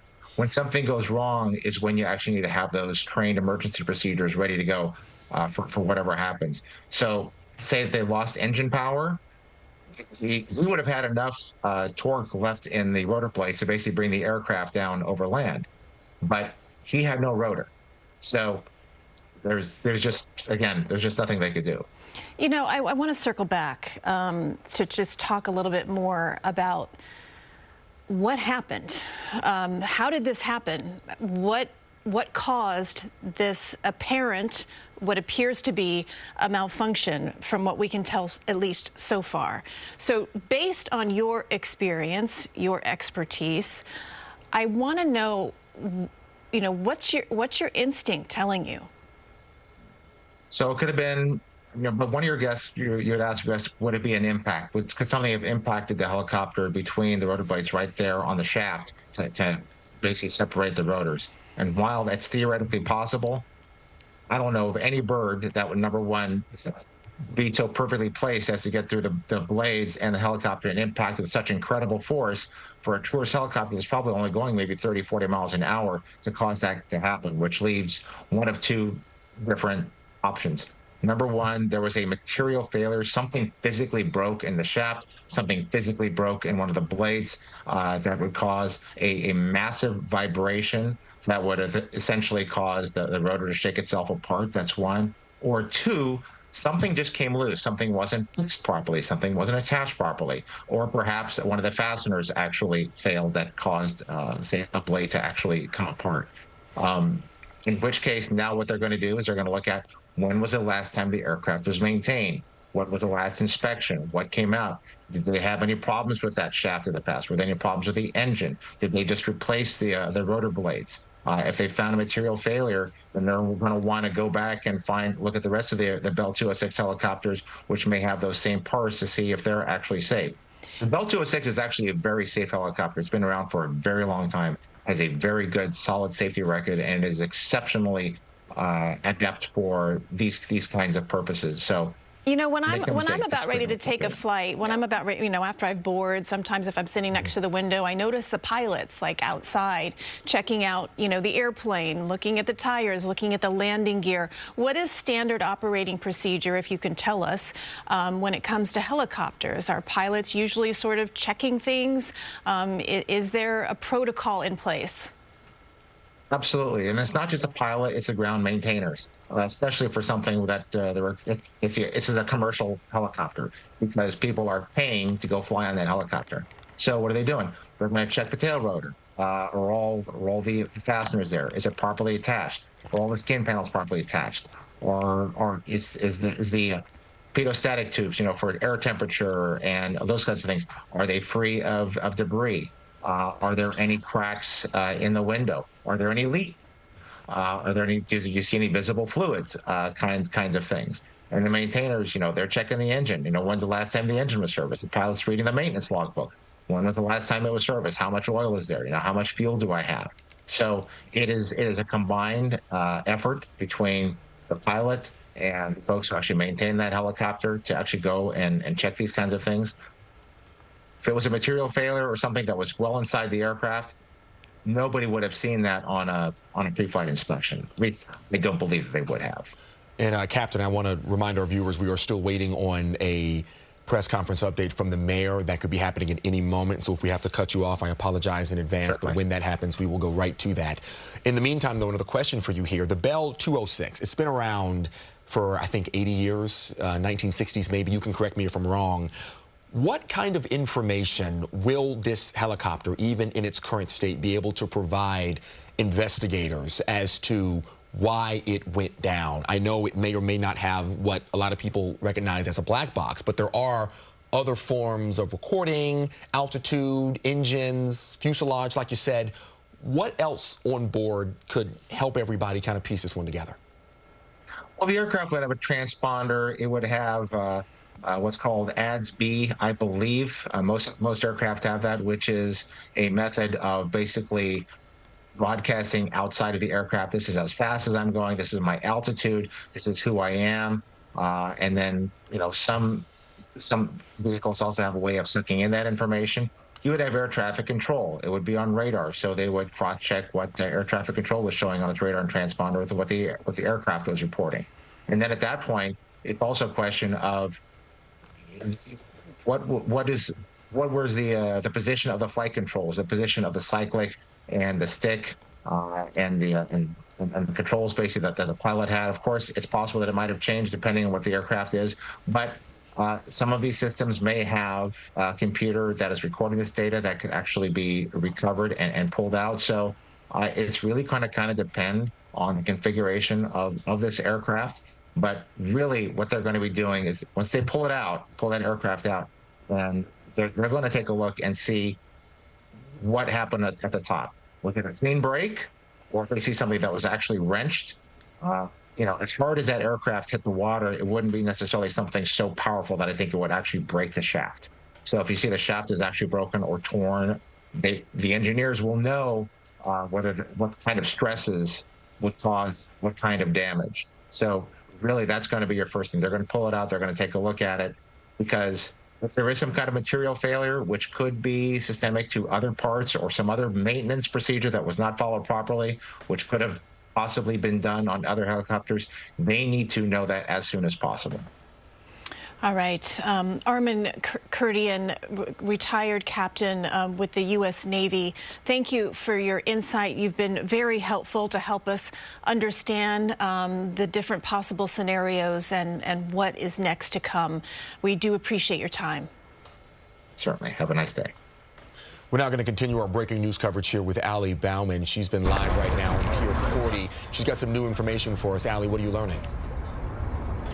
Yeah, Alan and Christine, they're getting ready to set up the press conference right behind me, which I'm sure we're going to take live any minute as soon as it starts. But just some new information that I'm learning from sources at this hour, that the 6 victims included a family from Spain. Now, that is excluding the pilot who was flying that plane, a tourism plane, or tourism helicopter, I should say, excuse me, a tourism helicopter that was flying over here. But I'm told that the other 5 victims were a family from Spain. Now, we have learned earlier that that includes at least 2 children and the 3 adults, all of which have died. So that's new information that we're getting just at this hour from sources from City Hall. We're waiting on that press conference that I'm told should start any minute now as soon as Mayor Adams arrives in his place behind me at the end of pier there. So Alan and Christine, that's the latest from right here. All right, Allie Bauman reporting for us from Pier 40. Thank you, Allie. We'll be returning to that area once the news conference gets underway. In the meantime, our investigative team has been digging into some details here since this crash took place. Let's bring in investigator Tim McNicholas. And Tim, I know that you've been looking more into the company, into the plane. What have you been able to learn? So a source familiar with the investigation has confirmed to us that this was a Bell 206 and that it's owned by a company called Meridian Helicopters. That's an LLC out of Louisiana. So that company, their website and their Facebook page say that they're a helicopter brokerage. So what does that mean? Well, they say that they sell helicopters, they lease helicopters, and they refurbish helicopters. They also say that they do pre-buy inspections on helicopters. And I want to point out that just because they're the owner, the registered owner of this helicopter, doesn't mean they were the operator. So we're still looking into information on who is operating this. We don't know anything about that at this point. Flight path data on this particular aircraft shows that at least over the past week, it has been flying to and from heliports and airports in our area. So it's taking multiple flights per day, by the way. Some of those flights are between one Manhattan heliport and another heliport. Some of those flights are between JFK and Newark. Some of them are between those airports and the heliport. We have reached out to Meridian helicopters, and we haven't heard back yet. But for the past few days, all local trips. Trips. Little jumps here and there. Yes, often between one heliport and another. So very local, very small trips. And sometimes they go out to the airports as well.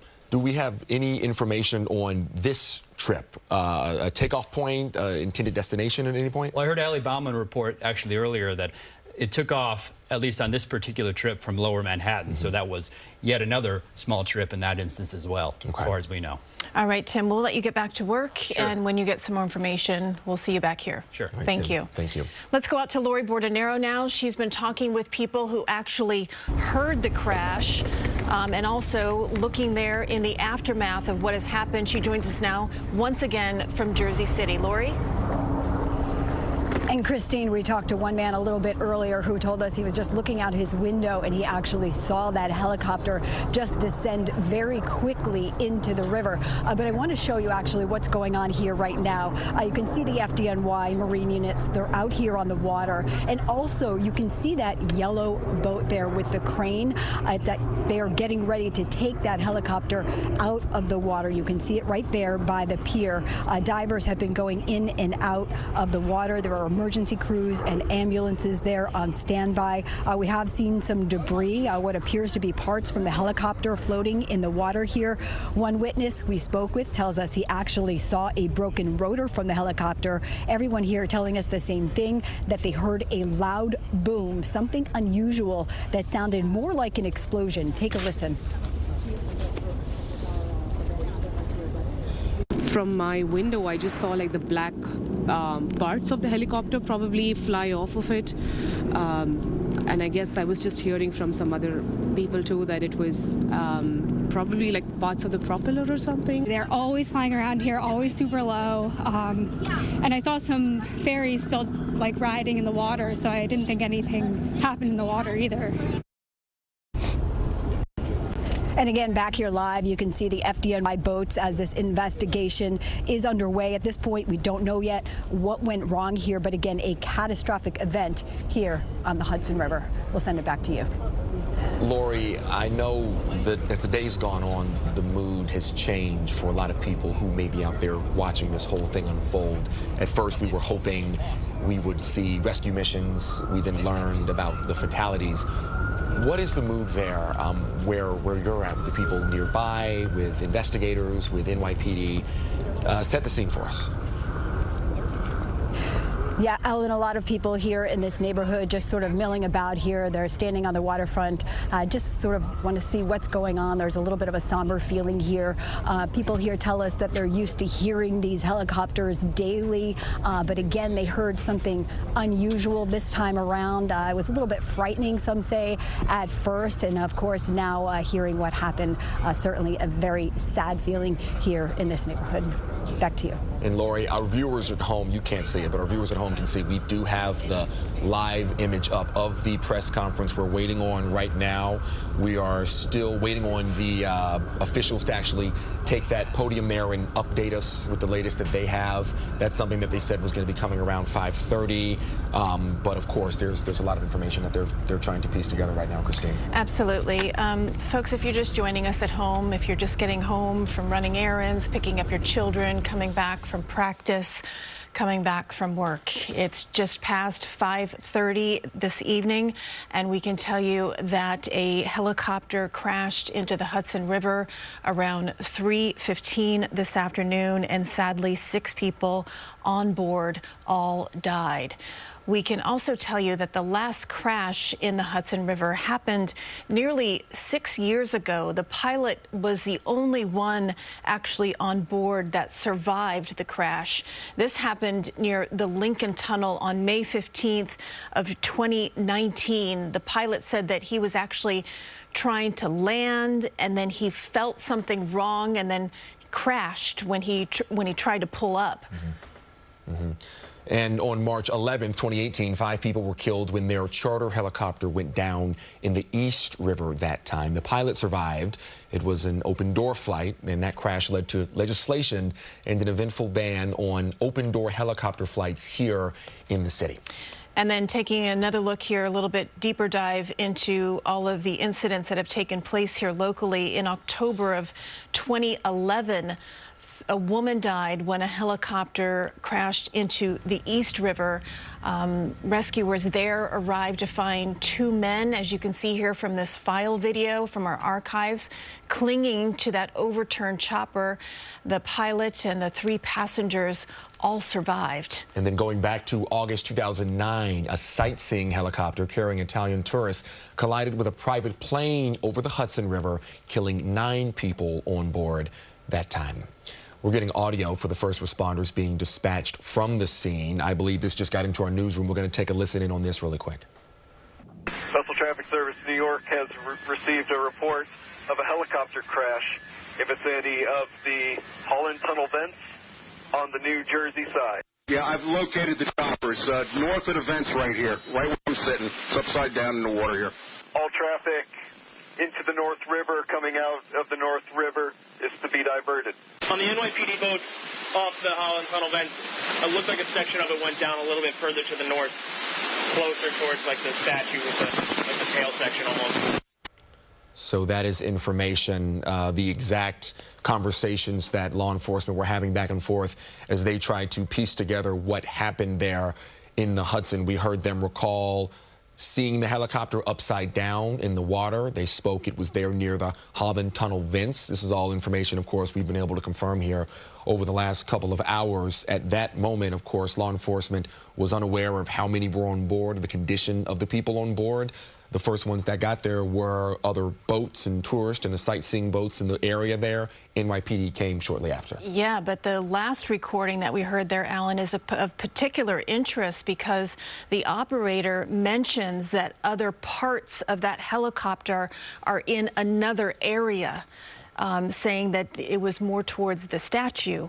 So these reports of a loud noise and other reports that we've been hearing that the helicopter did not have its main rotor. These are all pieces of this incident that are now being pieced together, and this further does back up this assumption that something catastrophic happened to this helicopter here this afternoon. Something so catastrophic that the main rotor appears to have just disengaged. It fell off the actual body of the helicopter, and then the cabin of that helicopter crashed near the Holland Tunnel vents. If you're watching here at home and if you do take ferry service, there has been some ferries schedules that have needed to change as a result of the activity that's going on in the Hudson. So a mile north and south of the crash site has now been cut off by the Coast Guard. And then, of course, some local streets here on the Manhattan side and on the Jersey side are also closed due to emergency personnel. You can still see here that some officials are still getting everything set for this news conference. You can see the line of microphones as well that have been set up. This appears to be being set up at Pier 40. We do know that the mayor is there, and you can surely bet that the fire commissioner and fire chief is there, and also the police commissioner. They will be discussing all of the details that they know so far. But this is going to go down as a very sad day here in the city and also in New Jersey, as we have unfortunately witnessed 6 people lose their lives when they took off from where we believe to be Lower Manhattan, a helipad in Lower Manhattan. We don't know the circumstances of their flight. All we know know is that there were 6 people on board. It appears 2 of them were children, and they have all now been confirmed dead. We do see the wreckage still in the river, and we do see the equipment that has now been pulled in. You can see that massive crane that is now taking its position, and we can see there that it is right near the main body of the helicopter, and they will then be bringing it up out of the water for inspection. We do see some officials there at the podium. It looks as though things will be getting underway at any moment as they continue to give final details, and I do believe that it sounds like somebody is going to be speaking soon. You do see Mayor Adams there, and let's go ahead and listen in. All right. Good evening, everyone. I'm joined here today with Mayor Eric Adams, Deputy Mayor for Administration Camille Joseph Varlock, the Fire Commissioner Robert Tucker, the Police Commissioner Jessica Tisch, and the Emergency Management Commissioner Zach Isco. We are here on the scene at Pier 40 on the west side of Manhattan, where earlier today a passenger helicopter crashed into the Hudson River. Our response was swift and coordinated. We have the FDNY, the NYPD, the Office of the Chief Medical Examiner here on the scene assisting with rescue efforts. New York City Office of Emergency Management was coordinating efforts on the ground with our public safety agencies. As our state and federal partners, including the FAA, the Port Authority, and the United States Coast Guard, the National Transportation Safety Board, the U.S. Army Corps of Engineers, and our partner agencies in New Jersey. When an emergency like this happens and strikes, this team responds with expert speed and professionalism. I want to thank all of our brave first responders for assisting in the rescue efforts and the ongoing investigation into this tragedy. For more information, I would like to turn it over to Mayor Eric Adams.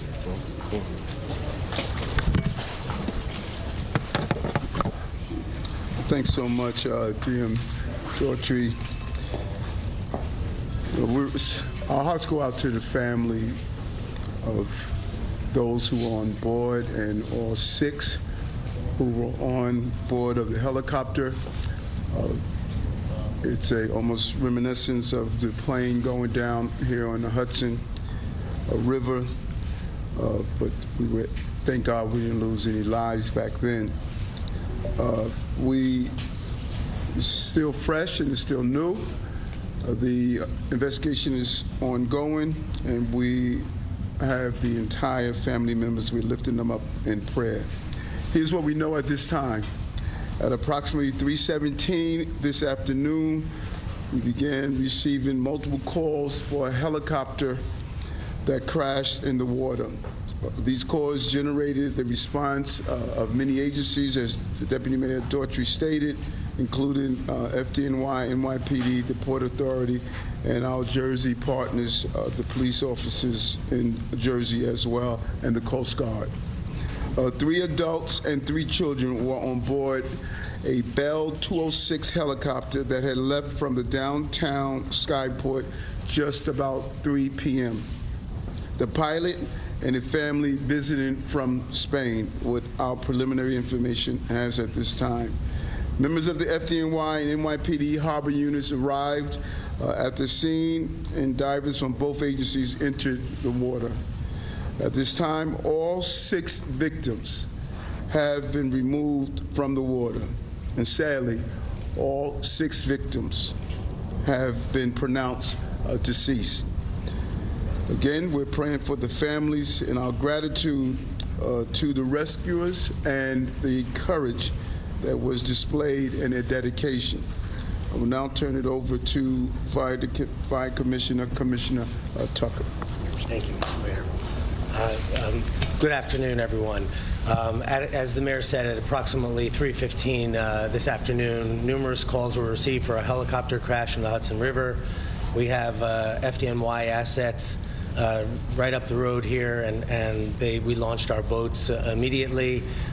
This operation was a joint operation between the FDNY and the NYPD. Our rescue swimmers were in the water shortly after the call and recovered some of the victims. We worked very closely with the NYPD divers on this, and I think this tragic day does indicate just how the spirit of cooperation between the NYPD and the FDNY is alive on the streets and in the water.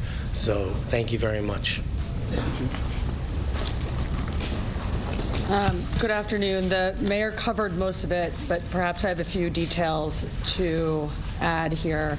Obviously, this is an ongoing investigation, and all information that we'll provide is preliminary and subject to change.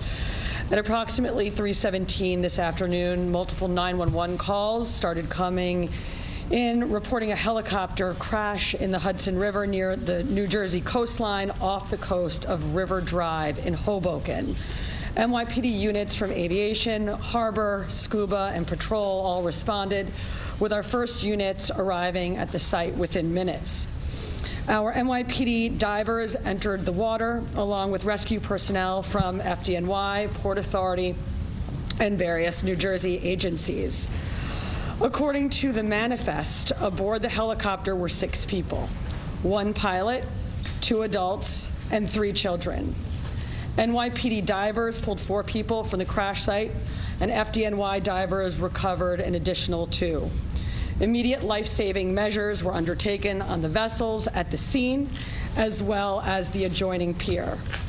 4 victims were pronounced dead on scene, and 2 more were removed to local area hospitals, where sadly both succumbed to their injuries. Names are being withheld at this time, pending family notification. Here is what we know about the flight, and this is based on flight tracking software. A Bell 206 helicopter flying for the tour company New York Helicopters took off from the downtown Manhattan heliport at 2:59 p.m. The aircraft flew south before turning to fly north along the Manhattan shoreline up the Hudson River. At 3:08 p.m., the helicopter reached the George Washington Bridge and then turned again to fly south along the New Jersey shoreline. Shortly thereafter, the aircraft lost control and hit the water just a few feet off the coast of Pier A Park in Hoboken. The cause of the crash is currently under investigation. All right. Take a few questions. Go ahead. Can you give us the ages, please, of all the occupants? We don't have that information at this time, and we're holding it to a complete investigation. Go ahead. Could you tell us about the recovery? One at a time, please, ma'am. Could you tell us about the recovery of the helicopter? Is the helicopter submerged in the water? How did divers find it? I'm sorry, Sam? How did divers find the helicopter? Is it submerged, and what happened now with the recovery? The helicopter hit the water, we believe, inverted, and it was the cabin piece was visible above the water. Mark, go ahead. Do you know why the family was in town? Were they on vacation? No, still preliminary investigation. Jen? Any background on the pilot? Any past incidents with him before? Perhaps anything in the crash, for example? This is still, as you see, this is fresh. All this is preliminary, and we're going to look into that. Time for 2 more. Go ahead. Do you have any idea of how old the helicopter was, the age of it? And also, we had witnesses telling us that the helicopter sometimes had to stop in midair, and there were pieces of the helicopter falling off before it actually hit the water. Have you heard of that? Do you know why? As part of this investigation? You have anything on? Yeah, I think the entire incident is under investigation by the NTSB and the FBI and obviously local authorities as well. Is that something though that you have seen or you have heard witness accounts of? It's consistent with 911 calls and witness reports. Last question. Go ahead. I just wanted to ask the genders of the people that were on board, the children especially. Still an investigation. We want to be cautious about releasing any information until we're able to notify family members and the communication with the consulate. Yeah. And before we close, just lastly, when myself and Commissioner Tucker arrived on the Jersey side of the Hudson River, we were met by the first responders, and they told us they did everything they can to try to save these victims. And you can see the trauma in their face. They did everything they can, and they wanted me to make sure that that I made that public. They really tried their hardest. So thank you. Yeah. Thank you all so much. Thank you. All right, you can definitely hear the sorrow in our city leaders' voices. We saw it in their faces. This is a sad day here in our city. They are confirming that a pilot and a family visiting here from Spain all died in this helicopter crash this afternoon in the Hudson River. And what the NYPD commissioner there shared with us is it sounded as though, according to flight technology data that they were able to gather, is it was sounded like a tour of the city to look at the skyline. She talked about how it was going south and then it turned north to go up to the GW Bridge, and then it turned south again to look at the Jersey Shore side of the Hudson and to see what that side of the Hudson looks like. And sadly, that is where something happened. And what that is, we do not know at this hour, but it was something very catastrophic, according to witnesses, and also according to one emergency call that we heard from the operators talking to each other. One of those calls did mention that there were other parts of that helicopter that were separated from the actual body of the aircraft, which is now what you see here in this live picture right off of Hoboken. Exactly. And another interesting point of something they just said, a lot of details that we were able to bring you all here in the last couple of hours, but they referenced the flight took off around 2:59 p.m. and those calls started coming in at about 3:17. That's according to the mayor and Commissioner Tisch. This was less than a 20-minute flight in the air before something went horribly, horribly wrong. And based on the information we just got from that press conference, along with some of the information from witnesses and what they've been saying and speaking to, it does appear, Christine, like you just said, that something catastrophic happened in the air that caused this helicopter to break up before it hit the water. For there to be something, a piece of the chopper not falling right where the rest of the fuselage was, where the main cabin was, that shows something terrible happened there. We've got our reporter now, Allie Bauman, out there at Pier 40. She's live there for us. Allie, anything going on from what we just heard out of that press conference?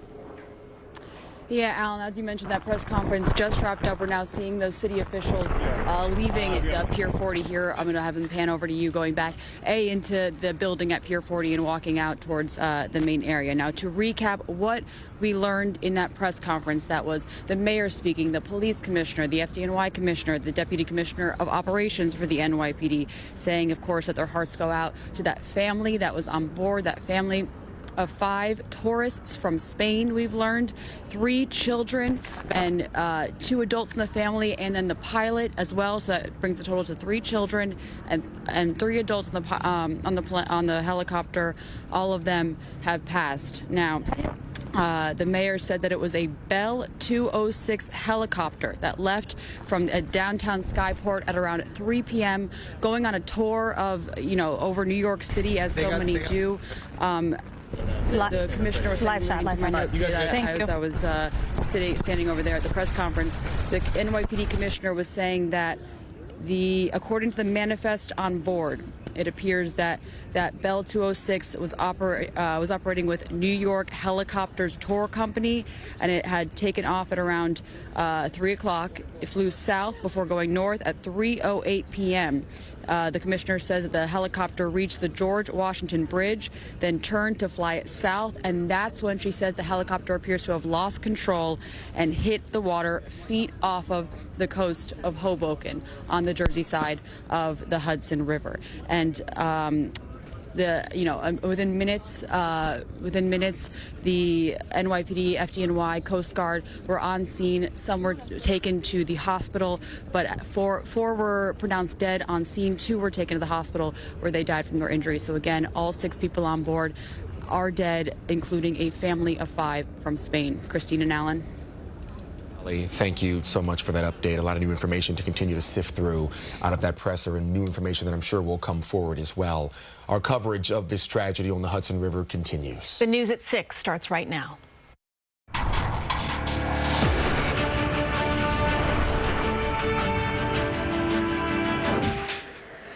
And good evening to you. I'm Christine Johnson. We begin today with a terrible tragedy that happened in the Hudson River this afternoon, a helicopter crash, and we now know that 6 people are dead. This happened around 3 this afternoon, closer to the Jersey side of the river, just near the Holland Tunnel ventil shaft.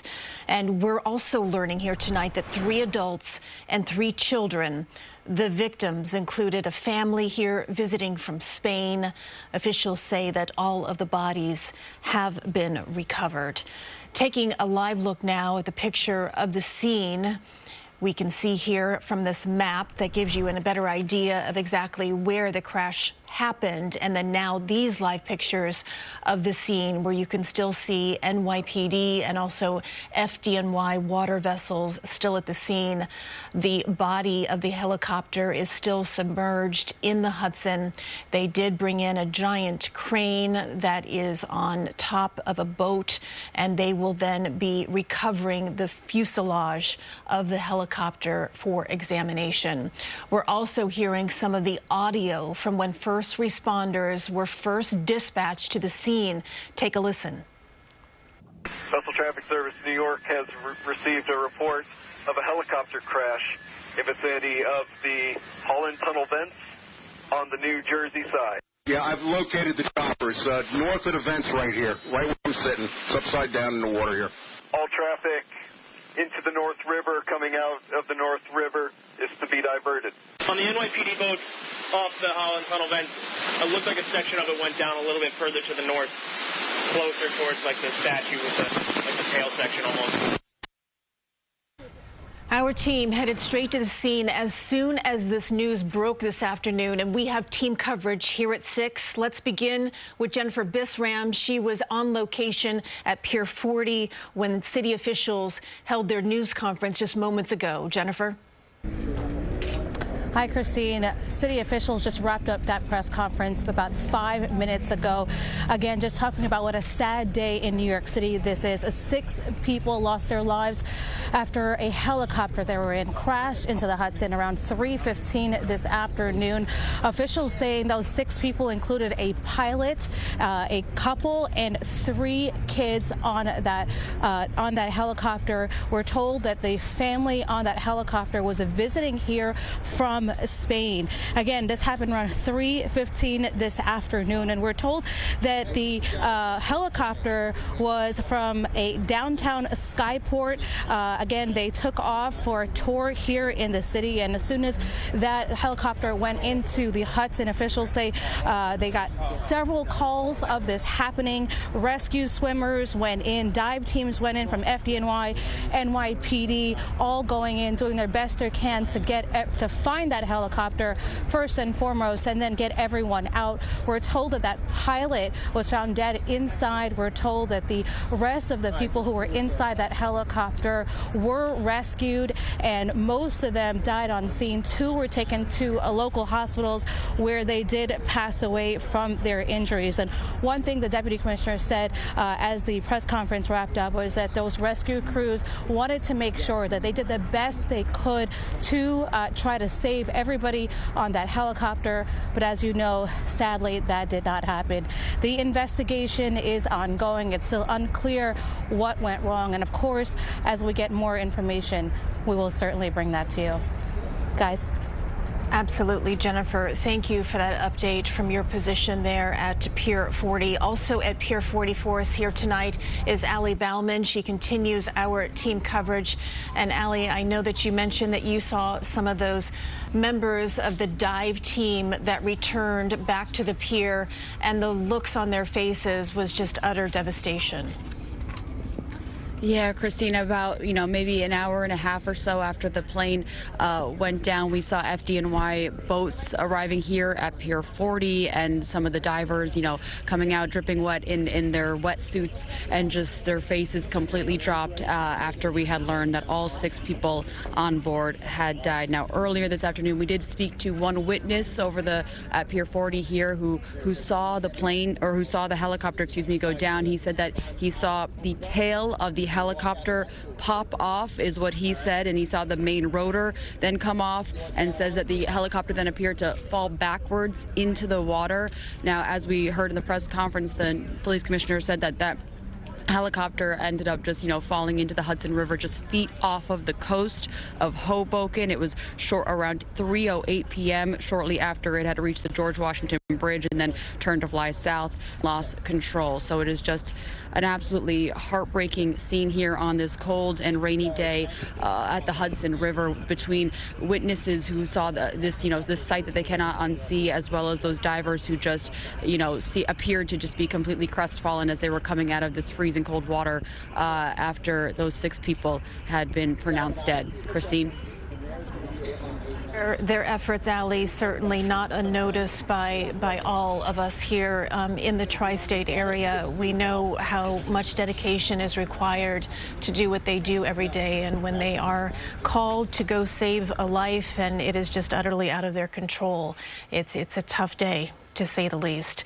Let's go to Lori Bordenero. She has actually been talking to residents in Jersey City who all live along the Hudson River. Some of them actually heard the crash. Lori, tell us what those residents told you. Yeah, and Christine, a lot of people described just hearing a very loud boom.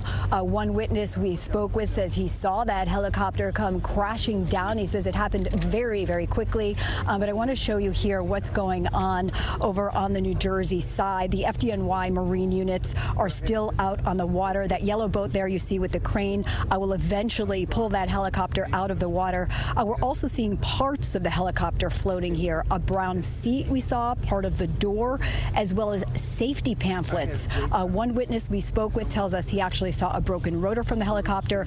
Many of the witnesses we've been talking to tell us they heard that loud boom, sort of like an explosion right before the crash. Take a listen. I heard like such a loud sound. It felt like a thunder, and because it was rainy today, it just was like, okay, maybe. And then I saw like black particles flying, and again I thought maybe it's just like dust or birds. That sounded honestly like an engine came out. I looked outside my window. I saw a few people running towards the water, and some people were acting pretty normal. So I was like, oh, might not be anything. Then I started hearing all the sirens come outside. And back here live, you can see what's left of that helicopter over by the pier in the water. Again, this investigation still in the early stages, but a lot of people here just in disbelief and very saddened to learn that 6 people have died. That's the very latest from here. We'll send it back to you. Lori, thank you. Let's get now to Alicia Reed. She's also live in the Jersey City area. She's been talking to witnesses who also saw what took place here this afternoon, saw and also heard. Alicia, what are they saying? That's right, Christine. Just people in shock here this evening. Right now, the crane has been put in place. The boats have been moved out of the way, most of them, and that crane set up right in front of the chopper that you can see coming out of the water, ready to be pulled out. It's still not clear what time it will be pulled out of the water tonight, but it is in place. It's been a very active scene with choppers circling the area and emergency crews tending to the area. The helicopter remains upside down at this hour. Parts of debris were floating around the water here while search crews were in the frigid water. This crash happened near the Holland Tunnel ventilation shaft here on the Jersey side. And here's what witnesses heard and saw right when that chopper went down. The helicopter was a little bit like nose down slightly, and I saw the propeller separating from the helicopter. It kept spinning in the air alone, nothing was attached to it, and the helicopter just fell. I saw some pieces, I don't know what it is. I thought it was like birds, black birds around. I think it's a piece of the propeller, so probably one of the propeller broke, the other one just flew, and then the helicopter fell in the water. I saw the big sploosh. A tragic event here for New York City and New Jersey on this Thursday evening. Again, witnesses in shock as we wait to find out exactly what happened and why that chopper went down. I'll send it back to you guys in the studio. Yeah, we're going to have to wait to get those answers. Alicia, thank you for that update. Let's go now live to Pier 40. Mayor Adams is at the crash scene. And Mayor, I know you just wrapped up a news conference to share what you and your team have been able to confirm. But, you know, I'm thinking about this family from Spain who came to your city to take it all in. They said, you know, let's hire this helicopter and see it from the sky, to see the skyline that is so famous around the world. I'd like to know your thoughts here this afternoon on this very sad day. I believe you summed it up appropriately. Here you have visitors who were here just to see, you know, a picturesque and a legendary skyline. And unfortunately, we lost 5 family members and a pilot to an incident. We're still investigating. There are many unknowns here, but with our federal, state, and city partners, we'll find out exactly what happened. But again, our hearts goes out to the family members, and we're going to notify them as soon as they're all properly identified. You know, with respect to the lives that were lost today, Mayor, I would like to address just the issue and the presence of helicopters here in our city. This is not the first crash that we've seen. I know there are many flights that are taken here on a daily basis, but you know, helicopter safety, the amount of helicopters that we have here in the city is I know that back at one point, the companies that give tours did agree to cut helicopter tours here in the city in half by 2017, and we have seen some progress in that. But I want to know from your perspective as the man who runs the city, you know, what are your concerns here tonight after seeing another tragedy take place? Well, we take thousands of tourist flights. There are many flights that are here, and helicopters are safe. We have witnessed that throughout the years, and it's part of the New York experience. This is a very unfortunate situation, but we have to always ensure we have the proper safety precautions, and that's what's done. But you know, it is clearly part of the New York experience. People do come and they want to experience New York City from the sky. That is why it flies over the Hudson River. We're extremely concerned to make sure that it's not putting residents in danger. And for the few accidents we have witnessed, there's constant improvement. There's some, as you indicated, decrease in the number of flights. But it is very much part of the New York experience. Mayor Adams joining us here on appropriately, it's rainy and it's overcast days here along the Hudson. Mayor, we appreciate you taking the time to be with us. We know it's been a busy afternoon and an emotional one. Thank you, Mayor. Thank you very much. All right, let's get the latest now on our weather conditions. Meteorologist Vanessa Murdoch. Vanessa, the conditions at the time of this crash, I can't really say that really wind could have been a factor here. We didn't really forecast some high winds in the area. Yeah, winds were really not a major player today. They were gusting 18, 21 miles per hour. So, yeah, we had occasional gusts. But really, as you said, we can't attribute this necessarily to the winds. Just to give you a little bit of information regarding the conditions at that time outside of the winds. Air temperature was 46 degrees. The water temperature was 50. Those are conditions the divers and the first responders were facing as they were out there on scene. Skies were overcast. Visibility was good at this time. Visibility at 10 miles. That's essentially as good as it gets. Now, at this point in the game, we have some rain falling. We have some wet flakes over the Ramapos. And we also see a little bit up through Orange County, Sullivan, Sussex. So yes, tonight, some light rain, some wet snowflakes, especially north and west. 41 degrees overnight. Winds could be gusty at times, but they're not going to be sustained and strong. Tomorrow, 47 degrees to wrap up your work week.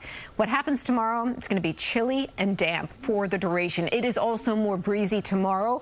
Winds will be gusting 20 to 25 miles per hour. Essentially, the wet weather we have right now is the beginning of a very soggy, unsettled damp, dreary, abysmal stretch, and chilly too. So we do have your weekend forecast poised here to let you know what's happening for your Saturday. It is raw, rainy with a high of just 45 degrees, essentially 15 degrees below normal to kick off your weekend. And of course, this is accompanied by rain and maybe even some snow to start the day well north and west of the city. We are watching the models projecting anywhere from 3 to 6 inches of snow to start your day in places like Sullivan, Ulster, Dutchess, Orange, maybe Putnam counties, probably in the higher elevations in Sussex County as well. That would be early on Saturday before a transition to rain. Then on Sunday, slow clearing in 56, especially east of the city. We expect the wet weather to hold on for some time on Sunday. Christine, back to you. Okay, Vanessa, thank you for that update. Lori Bordenero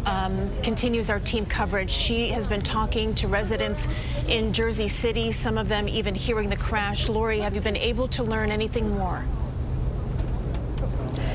And Christine, witnesses we've been talking to all giving very similar accounts. They're all saying that, they heard a very loud boom. One resident tells us he was just looking out his window and he actually saw that helicopter descend very quickly into the water and some of the parts coming off as that helicopter hit the water. But I do want to show you here what's happening on this side of the river here in New Jersey. You can see the FDNY Marine units. They're still out there on the water. That yellow boat there with the crane preparing to pull that helicopter out of the water. You can see it upside down there over by the pier. At this point, it's not clear what time that will happen, but they are preparing for that at this point.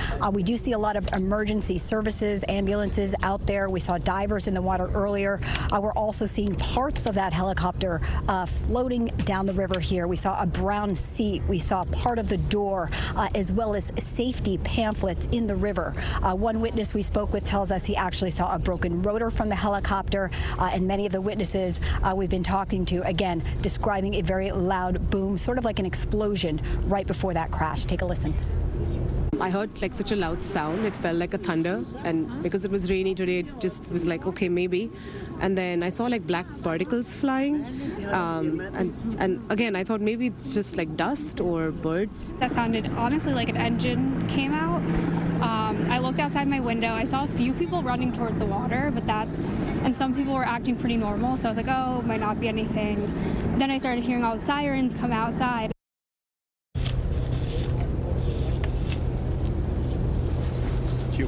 And back here live, you can see what's happening. The FDNY Marine unit still out here as this investigation gets underway. Again, still very early in the investigation at this point. But again, a lot of people here in disbelief, very shocked at this tragedy that happened right outside their window. For now, that's the latest from here. We'll send it back to you. Lori Bordenero reporting for us from Jersey City. Lori, thank you. Let's continue our team coverage now. Dan Rice, who often joins us in Chopper 2 to bring us breaking news. He is on the phone now. And Dan, your initial thoughts after hearing from city officials at that news conference, and also those 911 calls that were going back and forth between emergency personnel. I'd like to know your thoughts. Yeah, I mean, obviously, when you hear about a chopper incident, it's scary to begin with. Seeing the video videos that have been out there on the internet, it's a catastrophic mechanical failure of the aircraft of some sort, somehow. That's up to the NTSB to figure out what exactly happened. We heard Mayor Adams talking about that choppers being a part of the New York experience and how safe they are and how many chopper flights have been reduced over the years. And, this particular one, it's a single aircraft incident. Whatever happened here appears to be contained to just this one helicopter, not like there was another aircraft involved in the incident. So the NTSB has a lot on their plate to try to decipher and figure out. But again, all these tourist helicopters, they do come out of the one heliport. What we used to call Wall Street Heliport, now they call the downtown Skyport. We're learning that's where this aircraft came from. The tour helicopters, they have pre-described routes, or pre-prescribed routes where they go lower Manhattan, they go up the east side of the Hudson, turn around and come back. And it appears this helicopter was on what would have been a routine tourist flight. Yeah, Dan, I mean, it sounds as though that, the family got on board and the pilot basically took them south, likely to see the Statue of Liberty. went back north from what we learned to the George Washington. So if they're looking, they're looking to their right, they see this gorgeous Manhattan skyline. Look, I get to experience this every day, Christine. Yeah. I know the path they're talking about. Mm-hmm. You come off of Wall Street, you come around the bottom of Manhattan, out the left side, you're going to see the Statue of Liberty, Ellis Island. When you come up the east side of the Hudson River, the One World Trade Tower. You see the different skyscrapers as you go up, Central Park in all its beauty, the George Washington Bridge. Come back down and get to see all that beauty again as you come down. So this is something that the city and the tour operators have worked for many years to try to get down to a routine pattern. Again, it's just that video is so disturbing to see the components that are missing from the helicopter. And that's the scary part. And again, we heard on those 911 calls, stopping all the traffic in the North River, they called it. That's the old name of the Hudson River, the North River. So they're stopping all the traffic because they know parts have come off the helicopter, and they're preserving this scene as best they can, so that when the NTSB is on scene, they can have as many components from the helicopter in their possession to do a thorough investigation to see what happened on this tragic flight. Dan, I'm also just thinking here about standard operating procedure. I mean, I know you don't fly helicopters, but you are familiar with them. And I'd like to know, before you fly, what does the pilot normally do? I mean, is there a safety checklist in place that takes place before you take off? Oh, absolutely. So we have two pilots that are on our helicopter. One flies with Jim, one flies with me. And they rotate their schedule, but what they do is when we do what we call the crew change, first thing when Jim gets in the morning, his pilot will go over the aircraft from top to bottom. They have been told, and they know just from experience, which components to look at. And they look over the entire machine, anything from a loose screw to a major component that doesn't look right.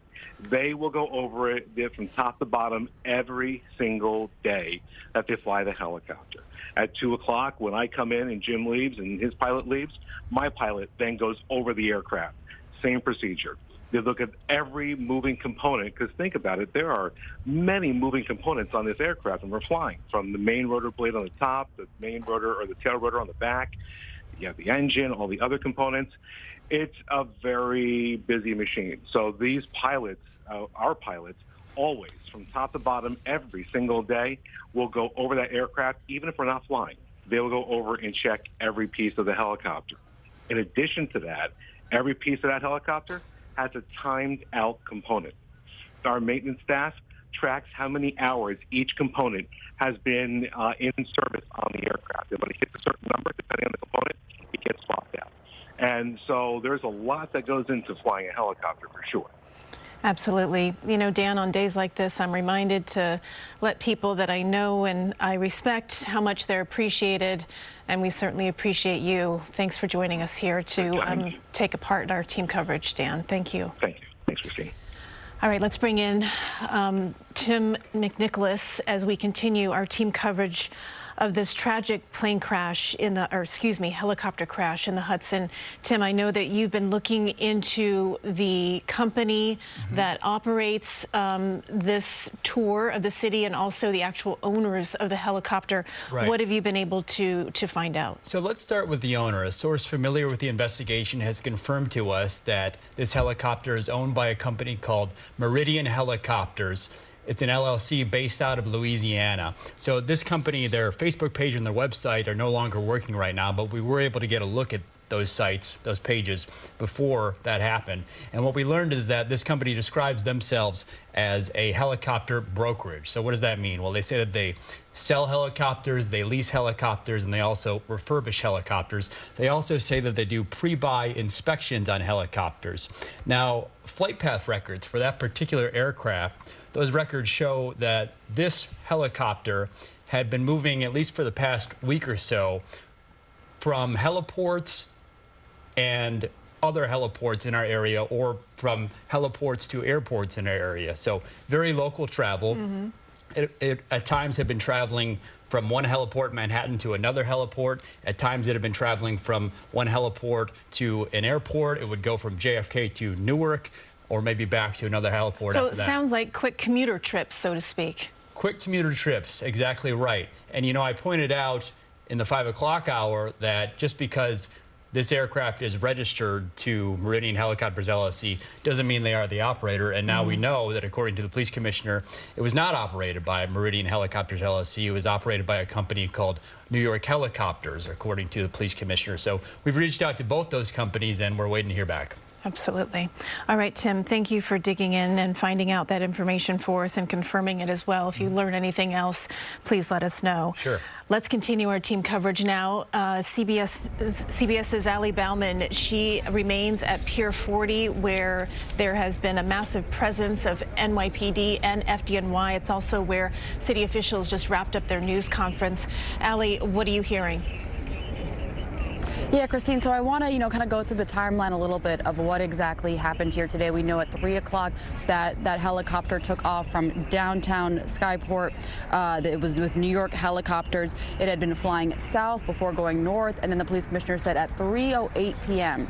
the helicopter had reached the George W. Bridge, then turned to fly south and lost control and hit the water feet off of Hoboken. Now, we spoke with a witness off of Pier 40 here, a short time ago, who was saying that he saw the tail pop off. He saw the rotor seem to start spinning in the air, and then the helicopter almost go backwards into the water there right off the coast of Hoboken. We had that sound. Take a listen. Coming in for practice, and we saw this helicopter flying northbound over the river, and all of a sudden, not sure, there was like looked like might have been a bunch of birds and everything, but all of a sudden we saw the tail end of the helicopter pop off and the main rotor go flying off as the helicopter the main body of it started to fall backwards into the water and touch down and everything. So. And, that witness said that as soon as he saw that happening, he was praying for the best possible outcome, but really just knowing that there wasn't going to be a good outcome with something that just looked as bad as really that was, the helicopter just going backwards into the water from the sky. Now, we have learned that the 6 people on board, a family of 5 from Spain, including 3 children and 2 adults, and then the pilot, bringing that number to 6, have all died. 4 of them were pronounced dead at the scene. 2 were taken to area hospitals where they died as well. And the names of those victims are being withheld at this hour, pending family notification, according to the mayor. That's the latest here now from Pier 40. Christine, back to you. Ali, all the eyewitness accounts that we've been hearing this afternoon since this crash happened really all seem to match. It sounds as though that there was some catastrophic issue that took place with this helicopter, with pieces of it actually falling off and then the main body crashing into the Hudson. We do know that divers from the NYPD were actually first to respond, and then in coordination with the FDNY as well. The NYPD saying that they were able to get 4 people out of the cabin of the helicopter, and then the FDNY came in and retrieved the remaining 2 bodies. I know that you were there at the pier when some of those divers returned from what they had hoped to be a successful rescue mission. Please describe what you saw when they were coming back across and returning back to their vehicles. Yeah, Christine, it was maybe about, an hour and a half or so after that helicopter went down that we saw an FDNY boat come back here to Pier 40, and several FDNY divers, holding oxygen tanks, wearing their scuba gear, wearing wetsuits that were still sopping wet, come back on land here. And just, it really, the pier, as you can see behind me, is crowded with people. It had been even more crowded with reporters and crews and city officials, and it really just fell silent when they got on land here, because you could just see in their faces just how upset and crestfallen they really were, and how just sullen they appeared, and the mood was here. And they just kind of walked through and went back to their trucks, still wet, still carrying their gear after going down to where that helicopter was, and presumably pulling out those 6 bodies. Ali, I know that other people there have been sort of gathering, people curious about what's been going on. New York City, this is where people from all over the world want to come and visit. And from what we know so far, it sounds like this family from Spain were here today to see the city skyline. You know, it's world famous. They wanted to see the Statue of Liberty, Central Park, the World Trade Center. It sounds as though the helicopter went all the way up to the George Washington Bridge and then started to fly south again on the Hudson. You know, these are all things that I think as New Yorkers, people that live in the tri-state area, we all take advantage of. But I'm curious maybe if some people have been talking to you and sort of taking a pause here today, because it certainly is a different feel here this afternoon than it was when we woke up this morning. Yeah, you know, it's interesting. In covering news in New York City for as many years as I have, there can be sometimes so much happening in this city that even when something as tragic and catastrophic as this happens, there are still people going about their lives in some ways, which can be odd because, you know, when you imagine tragedies like this happening, like in movies or something, you think everything stops and everyone is just going and staring at it, and that's sometimes my expectation of things, and it can be at odds with that expectation when you then get to somewhere and people are still carrying on, still, you know, biking along the West Side Highway, still playing games at some of the fields here, and really then just figuring out and catching up to speed. And, you know, there are some people who are going about life, but there are a lot of people who are stopping and just really holding that tragedy and holding space for that. Christine? Well said, Allie. Thank you for all of the teamwork to you and the rest of the reporters that took part here in our coverage. And as we wrap up here tonight of this deadly helicopter crash in the Hudson, once again, we can confirm 6 people dead, including 3 kids and 3 adults. Officials say the family was here visiting from Spain, and that chopper left the downtown Manhattan skyport around 3 this afternoon, and then it crashed in the Hudson.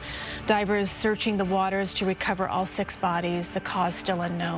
Thanks for joining us. The CBS Evening News is next, and I'll see you tonight at 11.